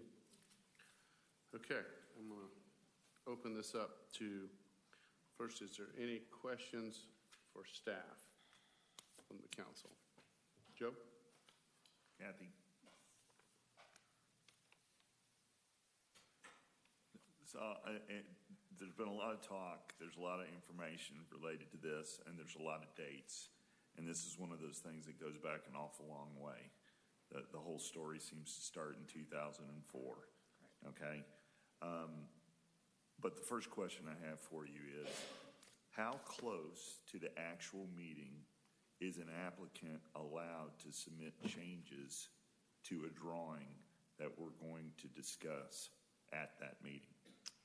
Robin and I talked about that very circumstance earlier today. And Robin, would you respond, because you've got the institutional memory about how often these happen? And I mean, it's not untypical for a revised site plan to come in. I mean, it's up to the council. I mean, I think the rules say that you can't bring something during the meeting, but as far as prior to the meeting, that we don't have any particular rules or regulations to that fact. And that's not uncommon for when we're in the throes of doing rezonings, and we haven't done a lot of them, or revised site plans. It's not uncommon that the applicant would bring a revision based on further discussions with staff or well, there are within material themselves. revisions, and then there's immaterial, right? I mean, if we were just updating some stuff to make sure that it was 100% accurate, dotting I's, cross T's, that kind of stuff, I'm not worried about that. Did we get an updated submission on Friday or recently on this? Correct. The revision was emailed to us on Friday. Okay. Is that what we got in our packets? No, because the packet went out in the middle of the week. Okay. The Ms. Field's presentation was based on the revised site plan, Okay. I believe. All right. Thanks. Okay, and I would like to just address that too, because that does happen sometimes. And I would say, in the spirit, and this is not from in support of one side or the other on this position, but sometimes we do see I guess the spirit would be, is this improving the application or not? And i.e., if there's a lot of pushback from the community and council on, let's say, density, and they submit something that is more favorable to what the community and the council wants, I would welcome that, I guess, more than if somebody submitted something late that was asking for more. Right. Well, you see a lot of these issues in a lot of jurisdictions that grapple with this notion of late submissions. And so I've seen different governments do it different ways, and I've seen even governments modify their zoning codes to put hard stops. Thou shalt not supply any additional information 7 days before the board meeting or the council meeting.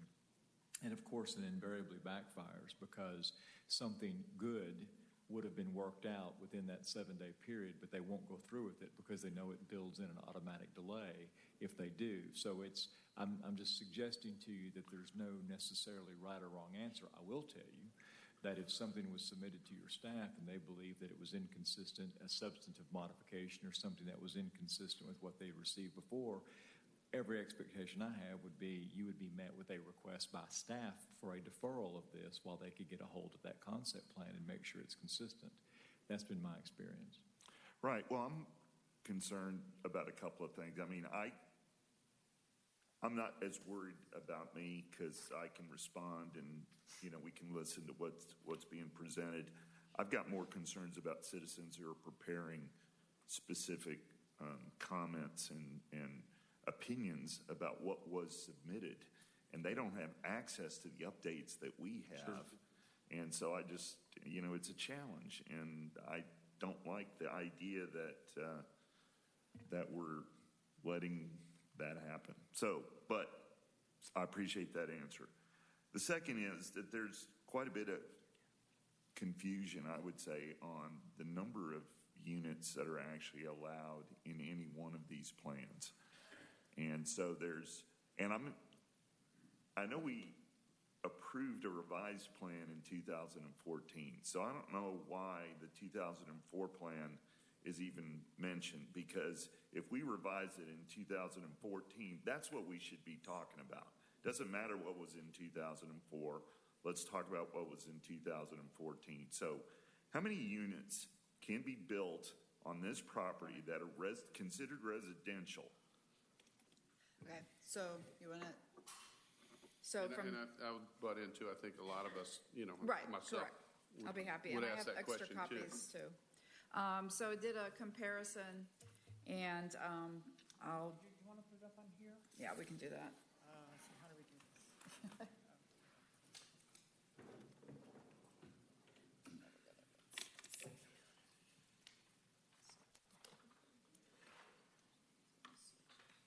Councilmember Longoria, while we're waiting for them to get that up, you are correct. It's the 2014 site plan. Right. That will be applicable. It will also be the one subject to condition 2A. I believe there's an error in the opening. Okay. Well, I heard 44, and that's what I'm trying to figure out. That's 44 is the number. Okay, so you have it in front of you. So we're going to just look at zoning mod 14-03 in the MIX area, that site plan. So I guess you can't just throw out RZ 2004 because that's the basis of what was approved. It was approved for 35 townhomes. And then in zoning excuse me, that says 33? 33 okay. townhomes was contemplated with no single family in the MIX area. Then in zoning mod 1403, which was the major change to the site plan, I would say, and the applicant submitted a site plan with 6 townhomes and 19 single family per site for the site, which is a total of 25 in the MIX area. And the 1406, which is they deleted the package plant and the common area, it still remained the same in the MIX area, 6 townhomes, 19 single family per site plan. At the latest version that was submitted on Friday, they're asking for a total of 24 single family. I will say that previous to that, the first submission for zoning mod 1801 actually had 6 townhomes and 19 single family. So I think they've lost 1 unit net. And then I also, just to let people know about the AG1, the original site plan in 2004 showed 11. There were no conditions in the zoning conditions. That was just a site plan because it was AG1, minimum 1 acre lots per the zoning classification of AG1. Zoning mod 1403 showed 9 of the AG1 lots. Again, the second one in 14 showed 9. And then finally, this most recent one, it didn't change between the two site plans of ZM 1801 is 10. So, just for your information. Okay. Okay, so, and to further that question, based on what was submitted Friday, is it one, just for the public's information, was it one unit less? They removed a Correct. unit? An overall net of one less, yes, on the MIX. And there was always 10 in the AG1 from the February 12th site plan, as well as this March 16th site plan. Okay, now I want to take that one further, and maybe not to put you on the spot staff-wise, but assuming, and if you can't answer this question, assuming we started from scratch, the applicant started from scratch, what by right number of units could they, in your opinion, put on this property? And if you can't answer that, if you don't have the information, I mean, the basis is 2004, that it would be 33, because we're saying that the zoning mod in 14 can't be developed in such a way because there's not a buffer. So I'm defer to Ken as far as what would be permitted by right. Well, what I can tell you is that if I see we approved a site plan in 2014, I assume that the yield in the site plan to include this buffer is what they could build. Now, I mean, to definitively ask the difference between what can go on a conceptual site plan versus what can actually be built is almost impossible to do in this meeting. But just looking at the piece of paper in front of me, just the same as the gallery is looking at it, it would be ZM 1406 site plan to include all the buffering requirements that have been the subject of the debate this evening, would be my position to you. Okay. Yeah, the other thing I was going to ask, Robin. Yes. Just in case there's a chance that you might remember the discussion that we had in 2014. I remember discussing this a couple of times. The most important part of that memory is the denial that we gave when they wanted to eliminate the commercial component of this altogether. And so I do remember that piece. The rest of this, I do remember that we were arguing about what needed to be added, what needed to be taken away from a residential point of view. I don't remember really talking about the buffer piece of this. It was not discussed. Okay, so we didn't really talk about that. All right, thank you.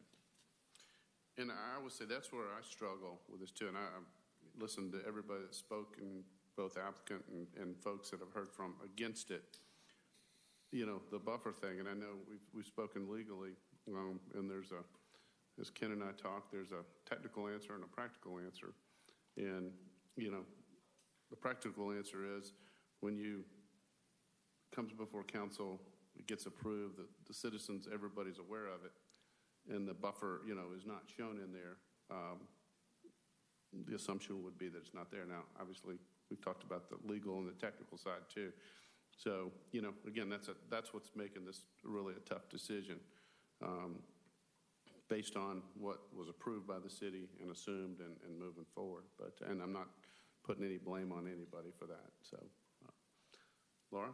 Yeah, so I just want to quickly agree with Councilmember Longoria. I do have a problem with late submissions of site plans. I feel like it diminishes our public participation process. You know, folks come out and participate in that. I just would like to confirm with staff, in the conditions of zoning, the statement is in there that the said site plan is conceptual only. Those are in the conditions that this site plan was submitted under. Yes, we always put that condition in. Okay, so it's there. And so that site plan is required to meet those standards of the rural Milton Overlay District. Yes, all conditions, all overlays.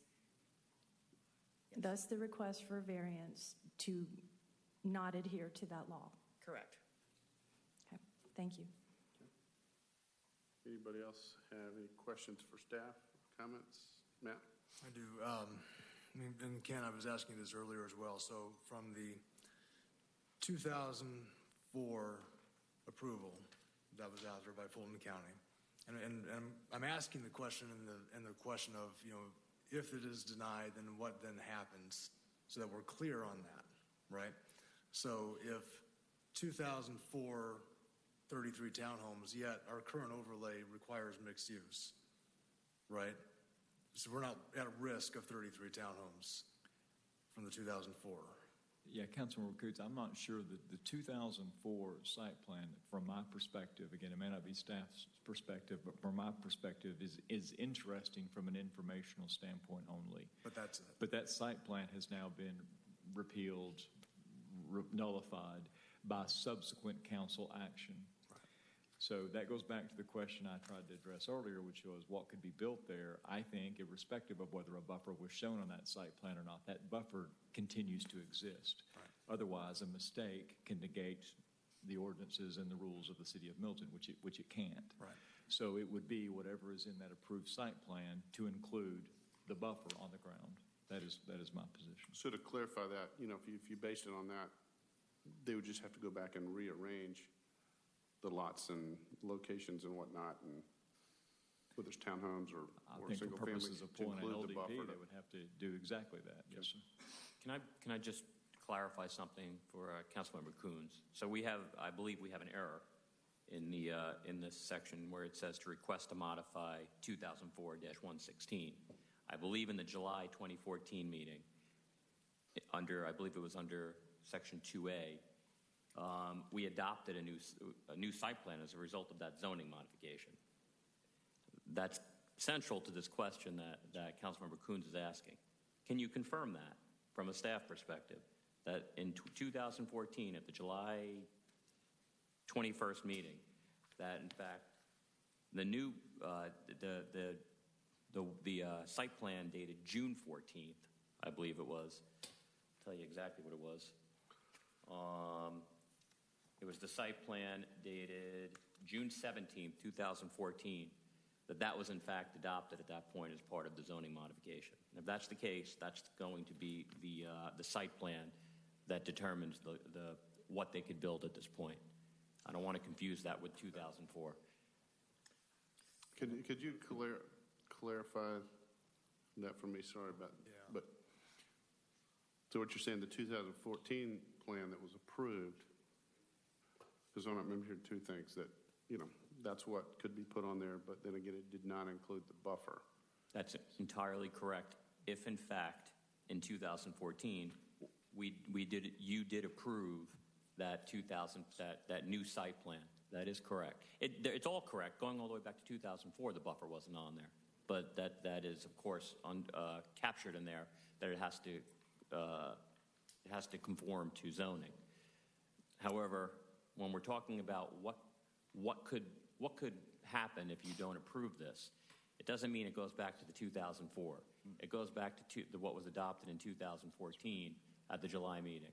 I just want to make sure that in fact that site plan was adopted, because that's what's in all the history I'm reading. I wasn't here in July in 2014, and before we mislead you, I want to make sure we're giving you correct information. Okay, I got a couple, but I'll go ahead, Joe, or Rick. I think you were first. Again, along that same line, what I remember in 2014, because that was a long meeting also, we went through, and the basis between the two different 2014 plans was the request to eliminate the commercial along the front to put in more residential, and we came back with the answer that no, we have limited commercial, we're going to keep that commercial. And I think what we adopted and approved as a site plan was a total of 28 single family, 9 that were in the AG1, if I look at what Robin showed, and then 19 single family detached that were in the MIX, and an additional 6 townhomes in the MIX. So that is the plan that we've approved right now. That is, and if anybody wanted to change that, it would have to go back to staff. And because this is not a minor plat, minor subdivision, it would come back before council for us to have to approve. It would not be anything that automatically they couldn't go back and say, I want 33 townhomes, and they get it, because at one time it was set up that way. It would be them, Kathy would bring forward the revised site plan if one was submitted, and that would come before council again for us to review and hear your recommendations. And as it stands, the last thing we have is what we've approved. So what's approved to build on there for a site plan right now is 6 townhomes, 19 single-family in the MIX, and then 9 in the AG1.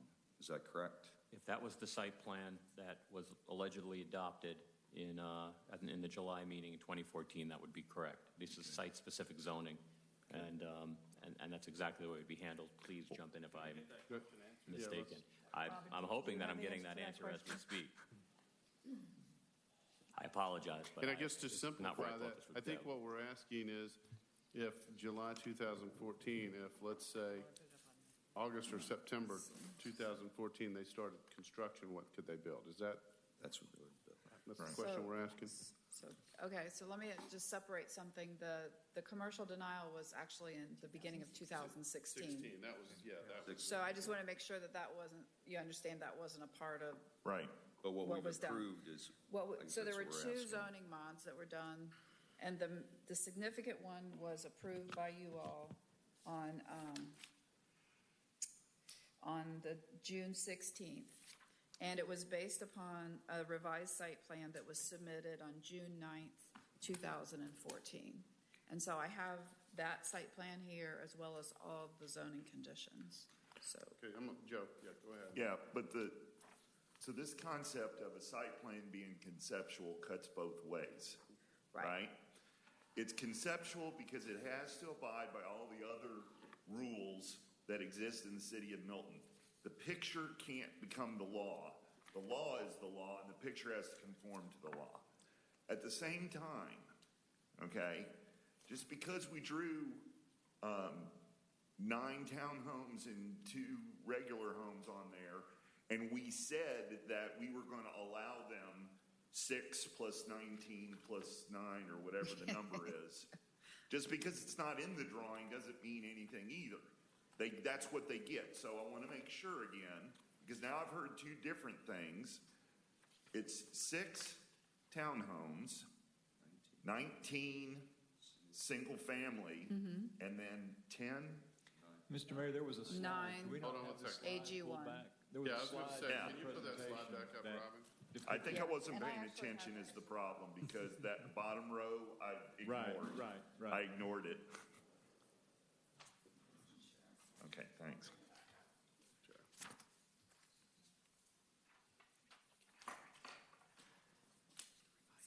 I thought the AG1 residential line was some kind of a reference to what else could go on if the property were AG1. So I apologize, I just missed it. And Joe, if it's okay, I'll ask the question another way, because I'm kind of getting to the crux of the matter here as well. The real question that everybody's asking is with the buffers where they are the townhomes then going to be eliminated? Will they not be able to build them according to the existing law? According to what happened. So if we deny this, we go back to 2014, you basically strike out the 6 townhomes, he's left with 19 single family and then 9 AG1. That's the question. So I have the first, what was approved, zoning mod, the conditions, but I'd like to kind of give you a little bit of history of how we've dealt with modifications, whether it's the right way or the wrong way. We're very conservative with our site plans, with our zoning modifications, because I think that was from the beginning of our inception of our city, which I've been here since the beginning, is that we want to make sure that everything is that the community can see what's happening. Transparent, that's the word I was thinking of. So we're very conservative on our modifications, probably maybe a little conservative, because like you said, it slices both ways.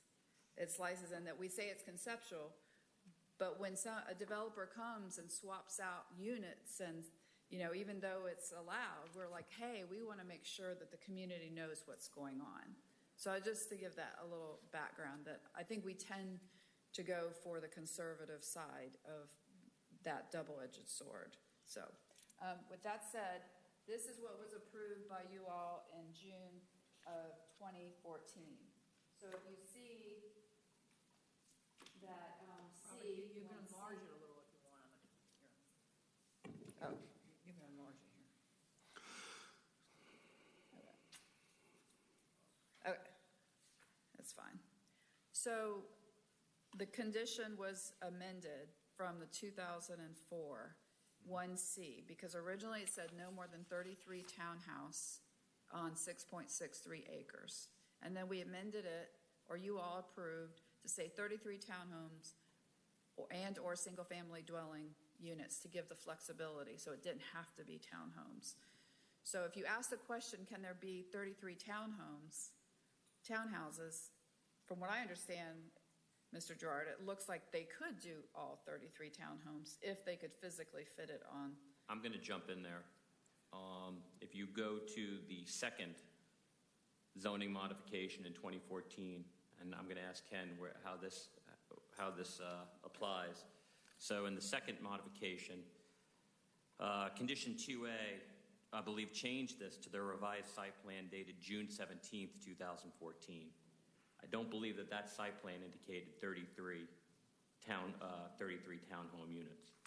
What would determine the number of units that could be applied? I was under the impression that it was zone specific to the site plan, and therefore whatever was on that June 17th, 2014 site plan would be the controlling number, not 33 back in the 1C from the previous. Do you understand my question? I do. So what was approved on the second ZM 1406 I can throw up here.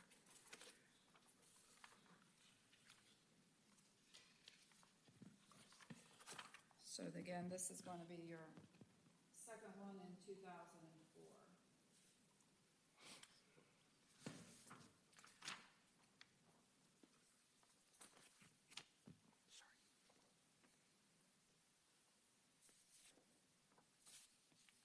So it takes away out of number one, the D, a portion of it, the community park, community septic system in the area that was AG1.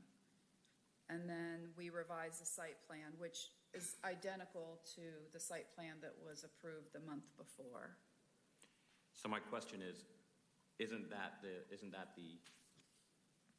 become the controlling site plan for the number of units that can be developed on the site? It becomes the controlling site plan, but the condition that Ms. McDonald referenced above with the 33 townhomes hasn't gone away either. So I would want to hear, candidly, I'm going to have to rely a little bit on my staff on how they would interpret if there is a difference between the two. The way I would ordinarily read that is that as a site plan specific zoning condition is the way it appears to the owner's agreement to abide by the following, to the revised site plan dated, etc. But I am concerned is the conditions to, no more than 33 townhomes and or single family. That almost goes to Councilmember Longoria's point about the conceptual nature of the site plan cutting both ways. Mm-hmm. So I think it might be helpful to have, this nailed down this evening if that's going to be a basis for the council's action on what they want to do with this. Okay. Rick, I think you had a question. Yeah, I guess this comes back to, at least in my mind, for us to understand what I thought when we have a zoning, but then we have a site plan submitted to staff, staff reviews it, staff brings that back to council. If it's less than, is it three or less, it's automatically, if you approve it, doesn't have to come before council. A minor plat doesn't have to come before council, but I thought it would be in the consent agenda. It's because this is a zoning modification. It's not a preliminary that it comes before you. Understand that. But I guess my question is, if this was denied, because that's what we're talking about, denial or approval, or some change, but if it was denied, does it not go back from a zoning standpoint and from a site plan back to what's already been approved by council in 2014? Yes. If that wanted to be changed, if the applicant wanted to change it, they could come forward and could submit once again to staff and say, oh, we've changed our mind, this is what we want to do. But once again, if it's going to be a number like this, it's going to come back before council for us to approve whatever that site plan is. But as of right now, it's 2014, it's the numbers that we've seen. Isn't that Yeah, the issue I'm grappling with looking at this, though, is I am assuming that June of 2014, I think it may have been 17th, that June 17th concept plan may have showed a mix of some townhomes and a mix of some single-family detached. All right, so let's assume that's what it shows, just for a moment. But then I've got a zoning condition in the zoning that still identifies 33 townhomes. So the question is, if you're trying to reconcile a zoning condition that shows 33 townhomes but by a site plan that is conceptual that shows a mix of single-family detached and townhomes, how would that be interpreted by staff? Does everybody understand the hypothetical I'm setting up? It may not be hypothetical at all. It sounds to me like it should have been stricken at the time when in the second, even the first or the second hearing when that was done in 2014. At that point, shouldn't that have been redlined?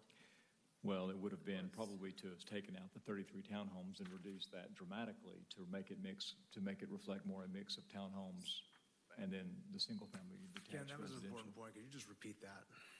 I'm sorry? Could you just repeat what you just said before Steve was talking? I think that was an important point. Just say that again. Well, what I'm grappling with in real time during this meeting is if you've got a 2014 site plan that apparently was very important to the council in 2014 that shows a mix of some townhomes but also single-family detached, that is probably what the council thought they were voting on, and perhaps probably even that configuration. But you've still got a zoning condition that says 33 townhomes. And so I'm suggesting to you that there might be a divergence there between the zoning conditions and the site plan, and I'm wanting to get to the bottom of that so you can make the best decision that you can make. And were those in two separate meetings, right? Y'all had two meetings? That's and correct. The first one had the 33 townhomes. And or single family. And the second, the more recent meeting just had the site plan, didn't even mention the townhomes, correct? Right, so the first meeting, and I don't know if this makes any difference, but the first meeting in June that you have up, or it's on your monitors. This is 14, June of 14, correct? Well, it's the zoning mod 1403 with the site plan of June 9th, 2014. And it C says no more than 33 townhouse and or single-family dwelling units. I think the intent that the applicant wanted was the flexibility to do what they needed to do on that site plan. And then the next zoning mod that was before you in July, but had a was only 8 days later, the site plan, June 17th. That's the site plan cited, and just to make sure, and only 1D was amended, so that wasn't 1C that was amended the month before. Can I step in real quick? Everyone hold their thoughts. I just want to not only thank the audience, both folks with different positions, our staff and our council. As you can see, we're really digging into this and grappling with it. So I appreciate your time and your patience. We're trying to dig in as hard as we can, and I have a feeling everybody realizes that you may have gone into this with one position, but you can see how convoluted it is. So if everybody will just bear with us as we continue to discuss this and research it. Bert, did you have? The convoluted is probably an understatement. Conceptual site plan, and I was leaning one way going into this. I don't think we can use it as it's just a conceptual plan here, but use it the other way. Well, it's not a conceptual here. We're going to use this number here. I'm very concerned about that. I don't think we can fit 33 townhomes on it because it didn't have that 85-foot buffer, or townhomes or single family.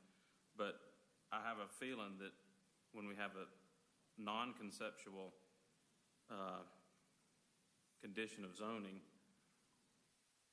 unfortunately, I think that may take precedent over a conceptual site plan, as much as that pains me to say that in this. Yeah.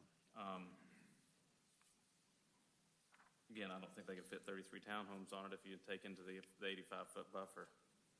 But I don't know. Ken or staff, do you have any comment on that?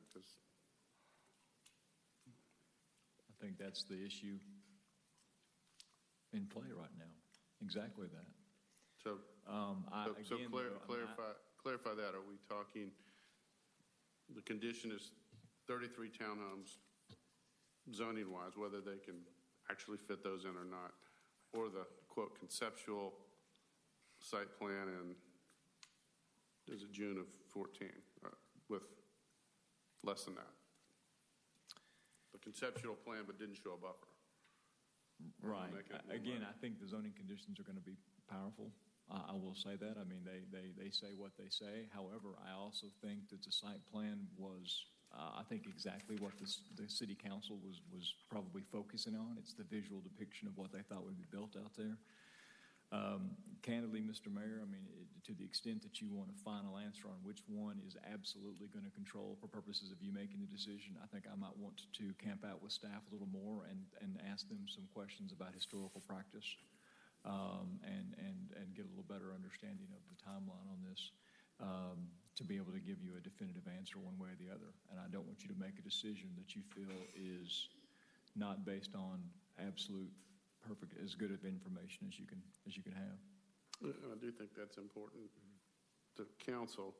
I mean, when you talk about a little camp out, is that something you could do tonight for an extended period of time, or is that something that would require deferral?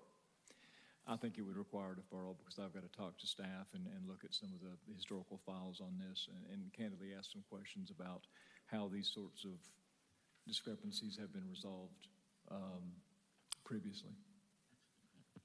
Joe?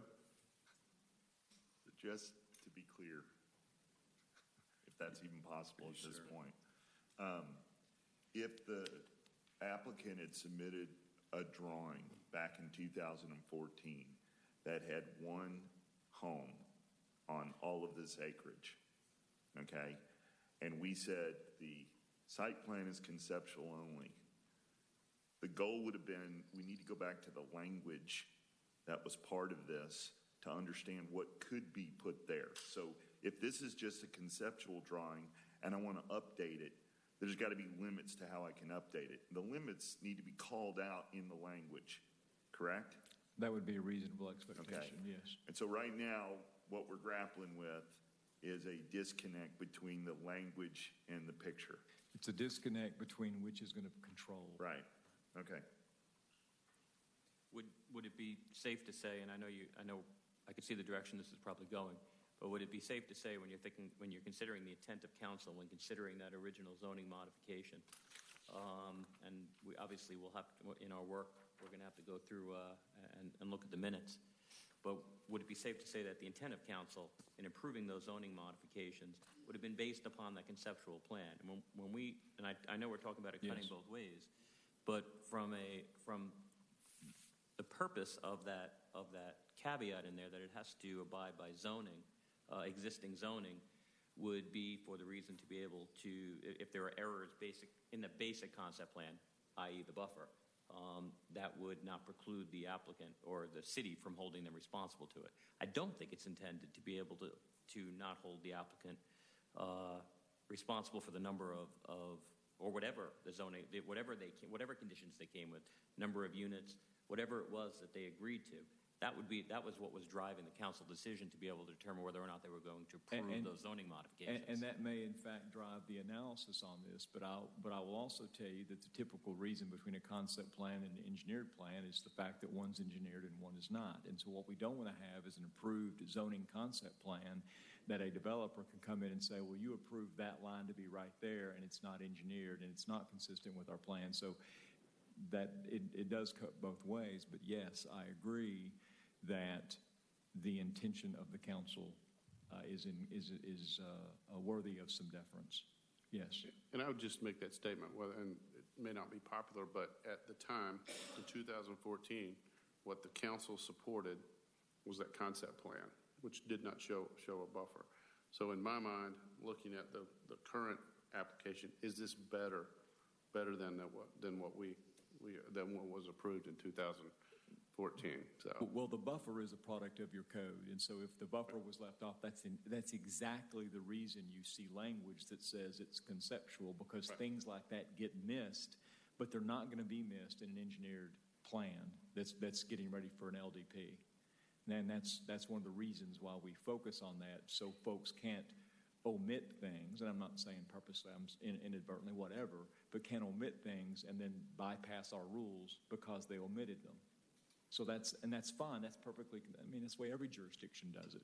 I'm simply talking about what I'm grappling with is to make sure I answer you correctly on what is in a stated condition versus a concept plan from 4 years ago to make sure I give you the correct advice. Playing devil's advocate on that, basically when council approved that plan, even though it was not expressly stated that it's eliminating the buffer, by default, are they, were we eliminating the buffer?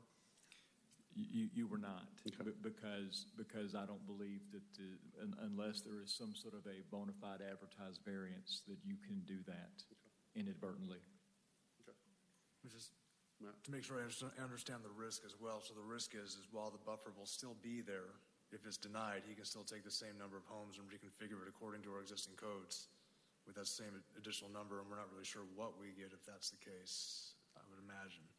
That's the risk. I'm just wanting to make sure I understand. Well, that's the risk, and that's what's obviously driving this discussion, right. Is the council's wanting to know, I assume, if, for instance, hypothetically, there was no support for this, what do you get? I suspect that's what's driving the debate right now. And so if you don't know that answer, it's difficult to conclude on your position. Well, I think the concern I know mine would be, if it goes back to the drawing board, do we get something that's less desirable than this? That would be my concern. Yes, sir.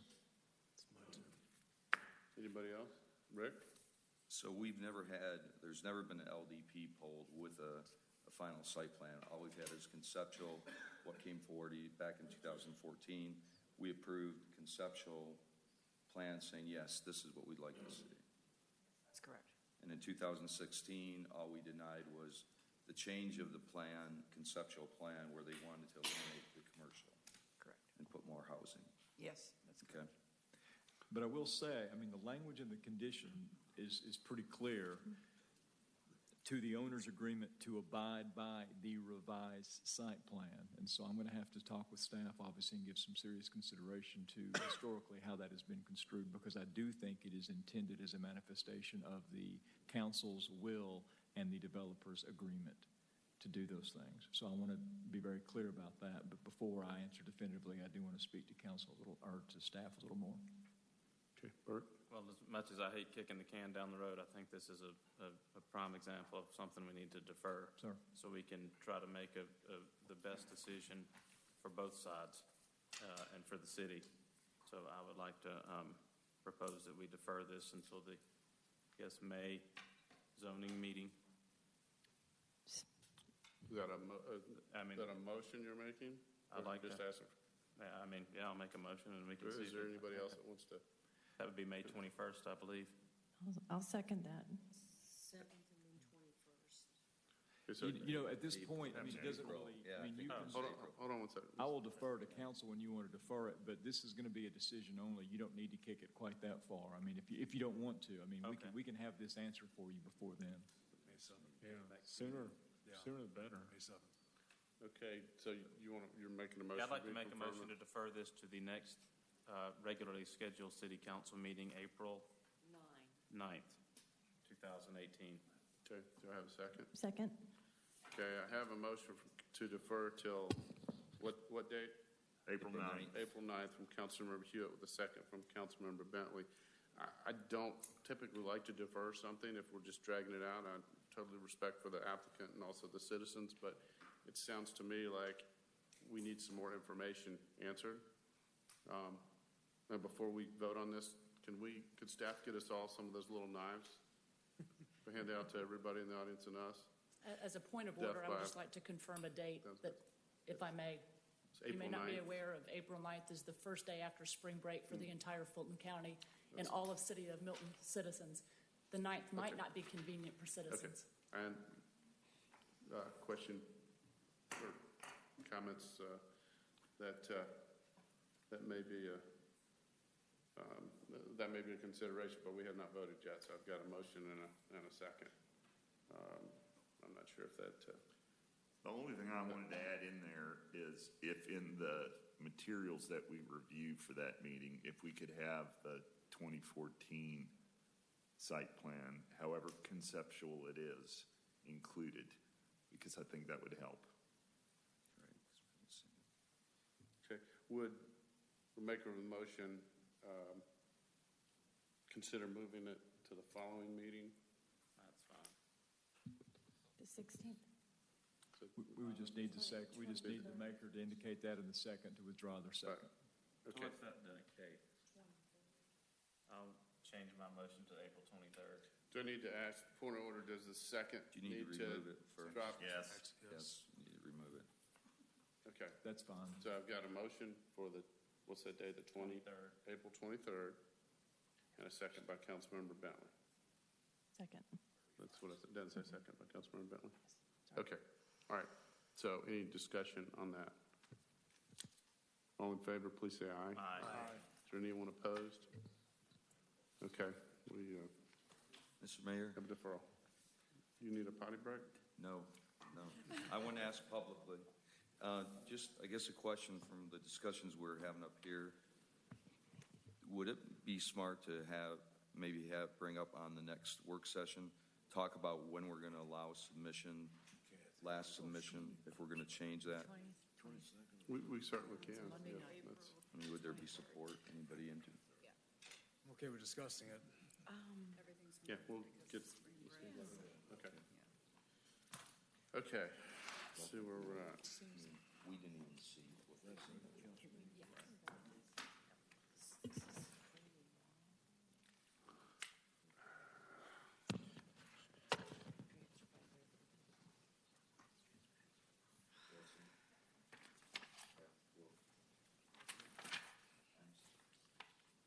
Okay, Sudi, if we can move on to our next zoning agenda, and if you please call that item. This item is consideration of RZ 1802 to amend Article 19 Crabapple Form-Based Code to amend Table 8A Building Function, Agenda Item Number 18084. First presentation was at the March 5th meeting and discussed at the March 12th work session. Ms. Kathy Field. Yes, thank you, Mr. Mayor. This is a proposed amendment that we discussed at the work session last week. And the purpose of this text amendment is to amend the T4 Transect Zone within the Crabapple Form-Based Code, and specifically to amend Table 8A to allow additional office uses, not just on the ground floor as currently written. It is staff's opinion that office should not be limited to the first floor with the other approved uses in the T4 Transect Zone, such as retail and restaurants at corner buildings. Office uses will serve to provide suitable transition of uses from residential to commercial, as well as promote a live, work, play downtown village in Crabapple. So staff respectfully requests your consideration of this text amendment. Okay, are there any questions of staff before I open up for public comment? Anyone have anything? Matt?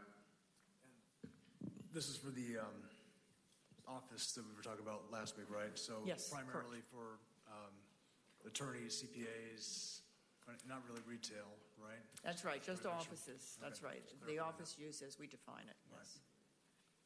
Okay. I'm going to grab Sudi. Excuse me, Sudi. Do we have any public comment on this? We do not. Okay, I'll close the public hearing. Is there any more questions or comments on this? Okay. You did a great job, Kat. I'll make a motion. Okay. I'd like to Got it. make a motion to approve RZ 18-02 to amend Article, what's that, 19 of the Crabapple Form-Based Code to amend Table 8A Building Function. Second. Okay, I've got a motion for approval from Councilmember Bentley with a second from Councilmember Morrig. Any discussion? All in favor, please say aye. Aye. Any opposed? Sudi, that passed unanimously. Okay. Let's see, we'll go to our next item. And Sudi, if you'd please call that item. This item is consideration of RZ 1803 to amend Article 19 Crabapple Form-Based Code to amend Table 9 Specific Function, Agenda Item Number 18085. First presentation was at the March 5th meeting and discussed at the March 12th work session. Ms. Kathy Field. Thank you, Mr. Mayor. This is the same explanation as I previously discussed with you, but it is to change Table 9 within the form-based code as it relates to the T4 transect zone. Okay, any questions on that? I'll open up for a motion. Oh, I'm sorry, do we have a public comment, Sudi? We do not, sir. Okay, well, I'll close that hearing, and then I'll open up for comments or a motion. Mr. Mayor, I'll make a motion to approve agenda item number 18-085. Second. All right, I have a motion approval from Councilmember Coons, second from Councilmember Morick. All in favor, please say aye. Aye. Any opposed? That's unanimous. Okay, we're done with our zoning agenda for the night. We don't have any items under unfinished business. So, Sudi, we'll move on to new business. If you'd please call first item. This item is consideration of a resolution of the City of Milton, Georgia, approving a release, acknowledgement, and indemnity agreement in connection with third-party use of a mobile fire training facility. Agenda item number 18098, Chief Bob Edgar. Good evening, Mayor, Council. What we have before you this evening is approval for a release and indemnity agreement. Over the years, we've had the benefit of utilizing Rapstick and Cherokee County and Forsyth County fire training facilities. Today, we now have our own unique piece of equipment that we can train in. What we'd like to do is share that facility with our neighbors as they've done with us over the years. What this agreement will do will provide protection for the city as well as city staff. And we'd like to do is share this with neighboring departments, our CERT team, and any other city group that may be interested in participating in some type of training on that facility. So we're asking for your approval on that agreement this evening. Okay, any questions on this, Laura? I have a question. Do we charge neighboring? No, ma'am. We do not? No. But I guess to clarify, they have not, our neighbors haven't been They charged. have never charged us in any way. Good to know. It's always been an open door. It's Alpharetta has been part of our automatic gate agreement, and our neighbors, Cherokee and Forsyth, have always been welcoming us, and we'd like to just reciprocate with that. And, you know, and just to further that point, I think it's, whether we charge or not, and all our citizens, not just Milton borders, but all our neighbors benefit from this. Both we benefit extra from our neighboring guys that we have, you know, cross-references with their training and vice versa. So That's correct. We train with all our neighbors, Forsyth, Cherokee. This is one of those, it's not about the dollar or revenue, it's about safety of everybody around us. Okay. Anybody else? All right, I'll open up for a motion. Mayor, I'd like to make a motion to adopt agenda item number 18-098. Second. Okay. I have a motion by Councilmember Bentley. I believe Councilmember Coons was the first second that I got. All in favor, please say aye. Aye. Any opposed? That passed unanimous, Sudi. Mayor, if I also would, I'd like to just inform you all that we are under a tornado watch as of about 9:15 this morning, or this evening. So we do have a strong line of storms coming through. So Fitting for a long zoning night, isn't it? Thank you. It's not the first time. All right. Again, I do want to thank everybody. I know the zoning issue tonight is contentious and all that. I appreciate everybody working together and trying to get more information and to make the right decision. Let's see. We need to. Are we going to do anybody have any reports? Oh, you know what? One more to go. I am bad. All right. Sorry, it's late. So if you please call the next item. Ahead of myself. This is consideration of a resolution of the City of Milton authorizing reimbursement of expenditures related to acquisition, construction, and equipping police station, court facility, and fire stations with bond proceeds. Agenda item number 18099, Ms. Stacy Inglis. Thank you, Sudi. Good evening, Mayor and Council. I know it's been a long one. I'll promise to be quick.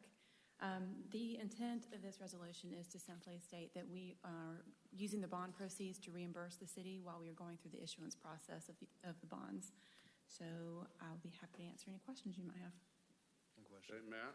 So obviously anything can happen, but you know, in the event that we don't pass the bond for whatever reason, what then? Just We don't reimburse ourselves. we don't reimburse it, so we spend. So we're spending money, obviously. So obviously we would just have to be. We out would have to have whatever the money, we spend. Exactly. yes. So just clarify that. Okay. Okay, anybody else? All right, I'll open up for a motion. I'll make a motion to approve agenda item 18099er. Second. Okay. Aw. Where did that come from? I have a motion from Councilmember Hewitt with a second from Councilmember Longoria for approval. All in favor, please say aye. Aye. Anyone opposed? That's unanimous. Thank you. Okay. Now, we'll move on. Does council have anything they want to report on? And then we got a few staff reports. I have a quick comment to make to Chief Edgar and his firefighters. It's been a long, muddy winter, and I witnessed your team out pulling horses out of the mud, and they did a great job, and I was very proud of our T-Lair unit. They've been busy this winter. Let's hope it stops raining for them. Thank you. I would agree, and I went out and witnessed them at work too, so I was proud watching, so that we can do that. All right, anybody else? Then we'll move on to staff reports. I think we got Kathy. Haven't you said enough tonight, Kathy? Just a few more. So in terms of what is in the hopper, so to speak, we will, you all will be seeing a use permit with a concurrent variance at 13655 Cogburn Road, just south of Cambridge High School, which is a use permit for alternative senior care within the T2 zoning district within the Deerfield Form-Based Code for 8 residents within an existing home with an addition and a detached garage. There's also a use permit for 85 Green Road. It's a use permit for a 9,700 square foot daycare facility in T4 open in the Crabapple Form-Based Code. That's right in the corner of, well, near the intersection with Arnold Mill, but in that direction. But both of these cases will be heard. If they're not referred by the Planning Commission, they'll be heard by the City Council at the May 21st meeting. We then also have a rezoning and a concurrent variance. 3170 Webb Road is to rezone from T5 to T6. And this also is a over 100,000 square foot self-storage facility. It's across from Freedom Park on Deerfield Parkway, to give you some idea where that is. That will be coming to the City Council also at the May 21st meeting. We have some text amendments that we'll be proposing. One is to amend the Crabapple Form-Based Code to amend Table 1 in terms of the transit zone descriptions as they relate to T4.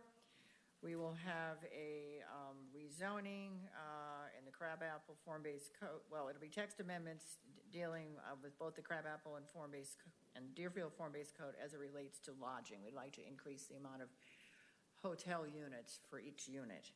That will come to you also at the May meeting. We're also looking to amend the Crabapple Form-Based Code as it relates to eliminating gates. We want to build a walkable city, and we feel that gating off certain sections is probably not in keeping with the vision for our downtown village. So that will be coming to you also in May. There are no preliminary plats at this time, and we continue to work on the UDC, which is a major project, and we are slowly getting through it. So that is it. Thank you. Kathy. I got a question. You got a question? Hold on. I'm joking. I'm joking. I'm just joking. Go home. Go home. I just wanted to say that. That's all. Oh, you were joking? Oh. Yeah, Chief, you have a taser? Good. let's do it. So I guess it'd be okay to forego my PowerPoint tonight. Okay. Greetings, Mayor, members of council. As we round out our first quarter, we're taking a look at our accidents. We're up a little bit there, about 19 accidents from where we were last year. So we're shifting around some resources to address that. On the flip side, our Part 1 offenses are down 46% so far this year. So we're hoping to stay on track with that. We're down about 35 incidents from where we were last year. So we're proud of that work. A couple of community events. On February 27th, we had Coffee with a Cop. over at Highway 9 at Bethany Bend. It was very well attended. Had a really good time there. Got to interact with a lot of members of the community we didn't know before, so and some that we did know. So it was a very, very positive event. And for those whose schedule may permit, in this room on March 29th at 4 o'clock, we will have a promotional ceremony. We'll be pinning 2 of our recruits, and we will have 2 promotions, 1 to lieutenant and 1 to sergeant. That was the 24th, correct? 29th. 29th at 4 o'clock. Yep. Okay. All right, any questions? Thank you very much. Thank you. All right, Shannon, Always last. That's okay. but not least. Thank you. I would like to take Rich's time and add it to mine, if you don't mind. Well, Carter didn't speak. Start the diversity. It's been a while since I've presented. We had some postponed department presentations. Some of it you are familiar with, some of it you may not be. I came to you last year. We talked a little bit about the communications survey that I wanted to send out. We did that. Unfortunately, from a cost savings perspective, we did it as a part of an insert in the property tax mailing. Well, obviously, we all know what happened with property tax mailing. So our residents were a bit distracted. So I'm a little disappointed in our results. We only have 307 responses out of roughly 13,000 unique mailing addresses. So right now, I'm looking at ways to find resources, financial resources that we can actually do a direct mail postcard. The idea is I want residents only, so it's not a link that I want to post publicly on social media or send via our newsletter because we have non-residents who receive those. So I really want this to be information that we receive from our residents. So I'm looking at that right now. Our email updates to the community continue to do really well, whether it's through our open rates, the content and the frequency in which we're sharing. So we still hover at that 33 to 38%. We see some open rates for higher categories, such as road construction and things like that. But I think that just further validates what we're communicating and how often we're communicating. So we're not only getting hard feedback back from the resident that says, thank you, these are helpful, but it's validated when we don't see them unsubscribing. And we have seen a significant increase in the number of individuals who are saying, I'd like to get updates from the city. Some of them have been specific to the Milton Country Club property purchase. Others have not. So it's been great to see that increased engagement. Annual report was published for 2017, which obviously was the basis for the 2017 State of the City. We had great attendance. We had approximately 122 RSVP'd originally, but we had over 150, and that is not counting council. So that does account for some staff in that. I'm working now on the comprehensive financial report with the finance team, so that'll be published by the end of this month as it's required to be, so that'll be on the website as well. And we've instituted, I told you last year that we were looking at redesigning all of our forms, and so those first 2 waves have gone out. The finance forms have gone out, as well as alcohol, so we'll be looking at community development next in some of those forms, but we'll look to get some input from the department in terms of what forms might be e-based or online, so we complement one another and make sure that we're doing that. But that's it. I'm happy to answer any questions. Any questions for Shane? No, you're just ready to go. I understand. Thank you. Thank you. Okay, as we added to our agenda, a motion added a executive session to discuss land acquisition. Do I have a motion? So moved. I have a motion and a second to move into Mr. Mayor, executive session to discuss land acquisition. A point of order, we do need to identify the precise reasons we're going in. I'll make a motion that we go into I said executive session to discuss land acquisition. Okay. All in favor, please say aye. Aye. It's unanimous.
Nukes.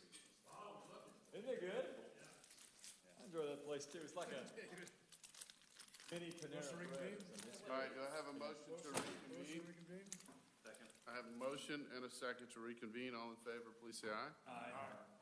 That passes unanimous, Sudi, and I make a motion to adjourn. I have a motion to adjourn and a second. All in favor, please say aye.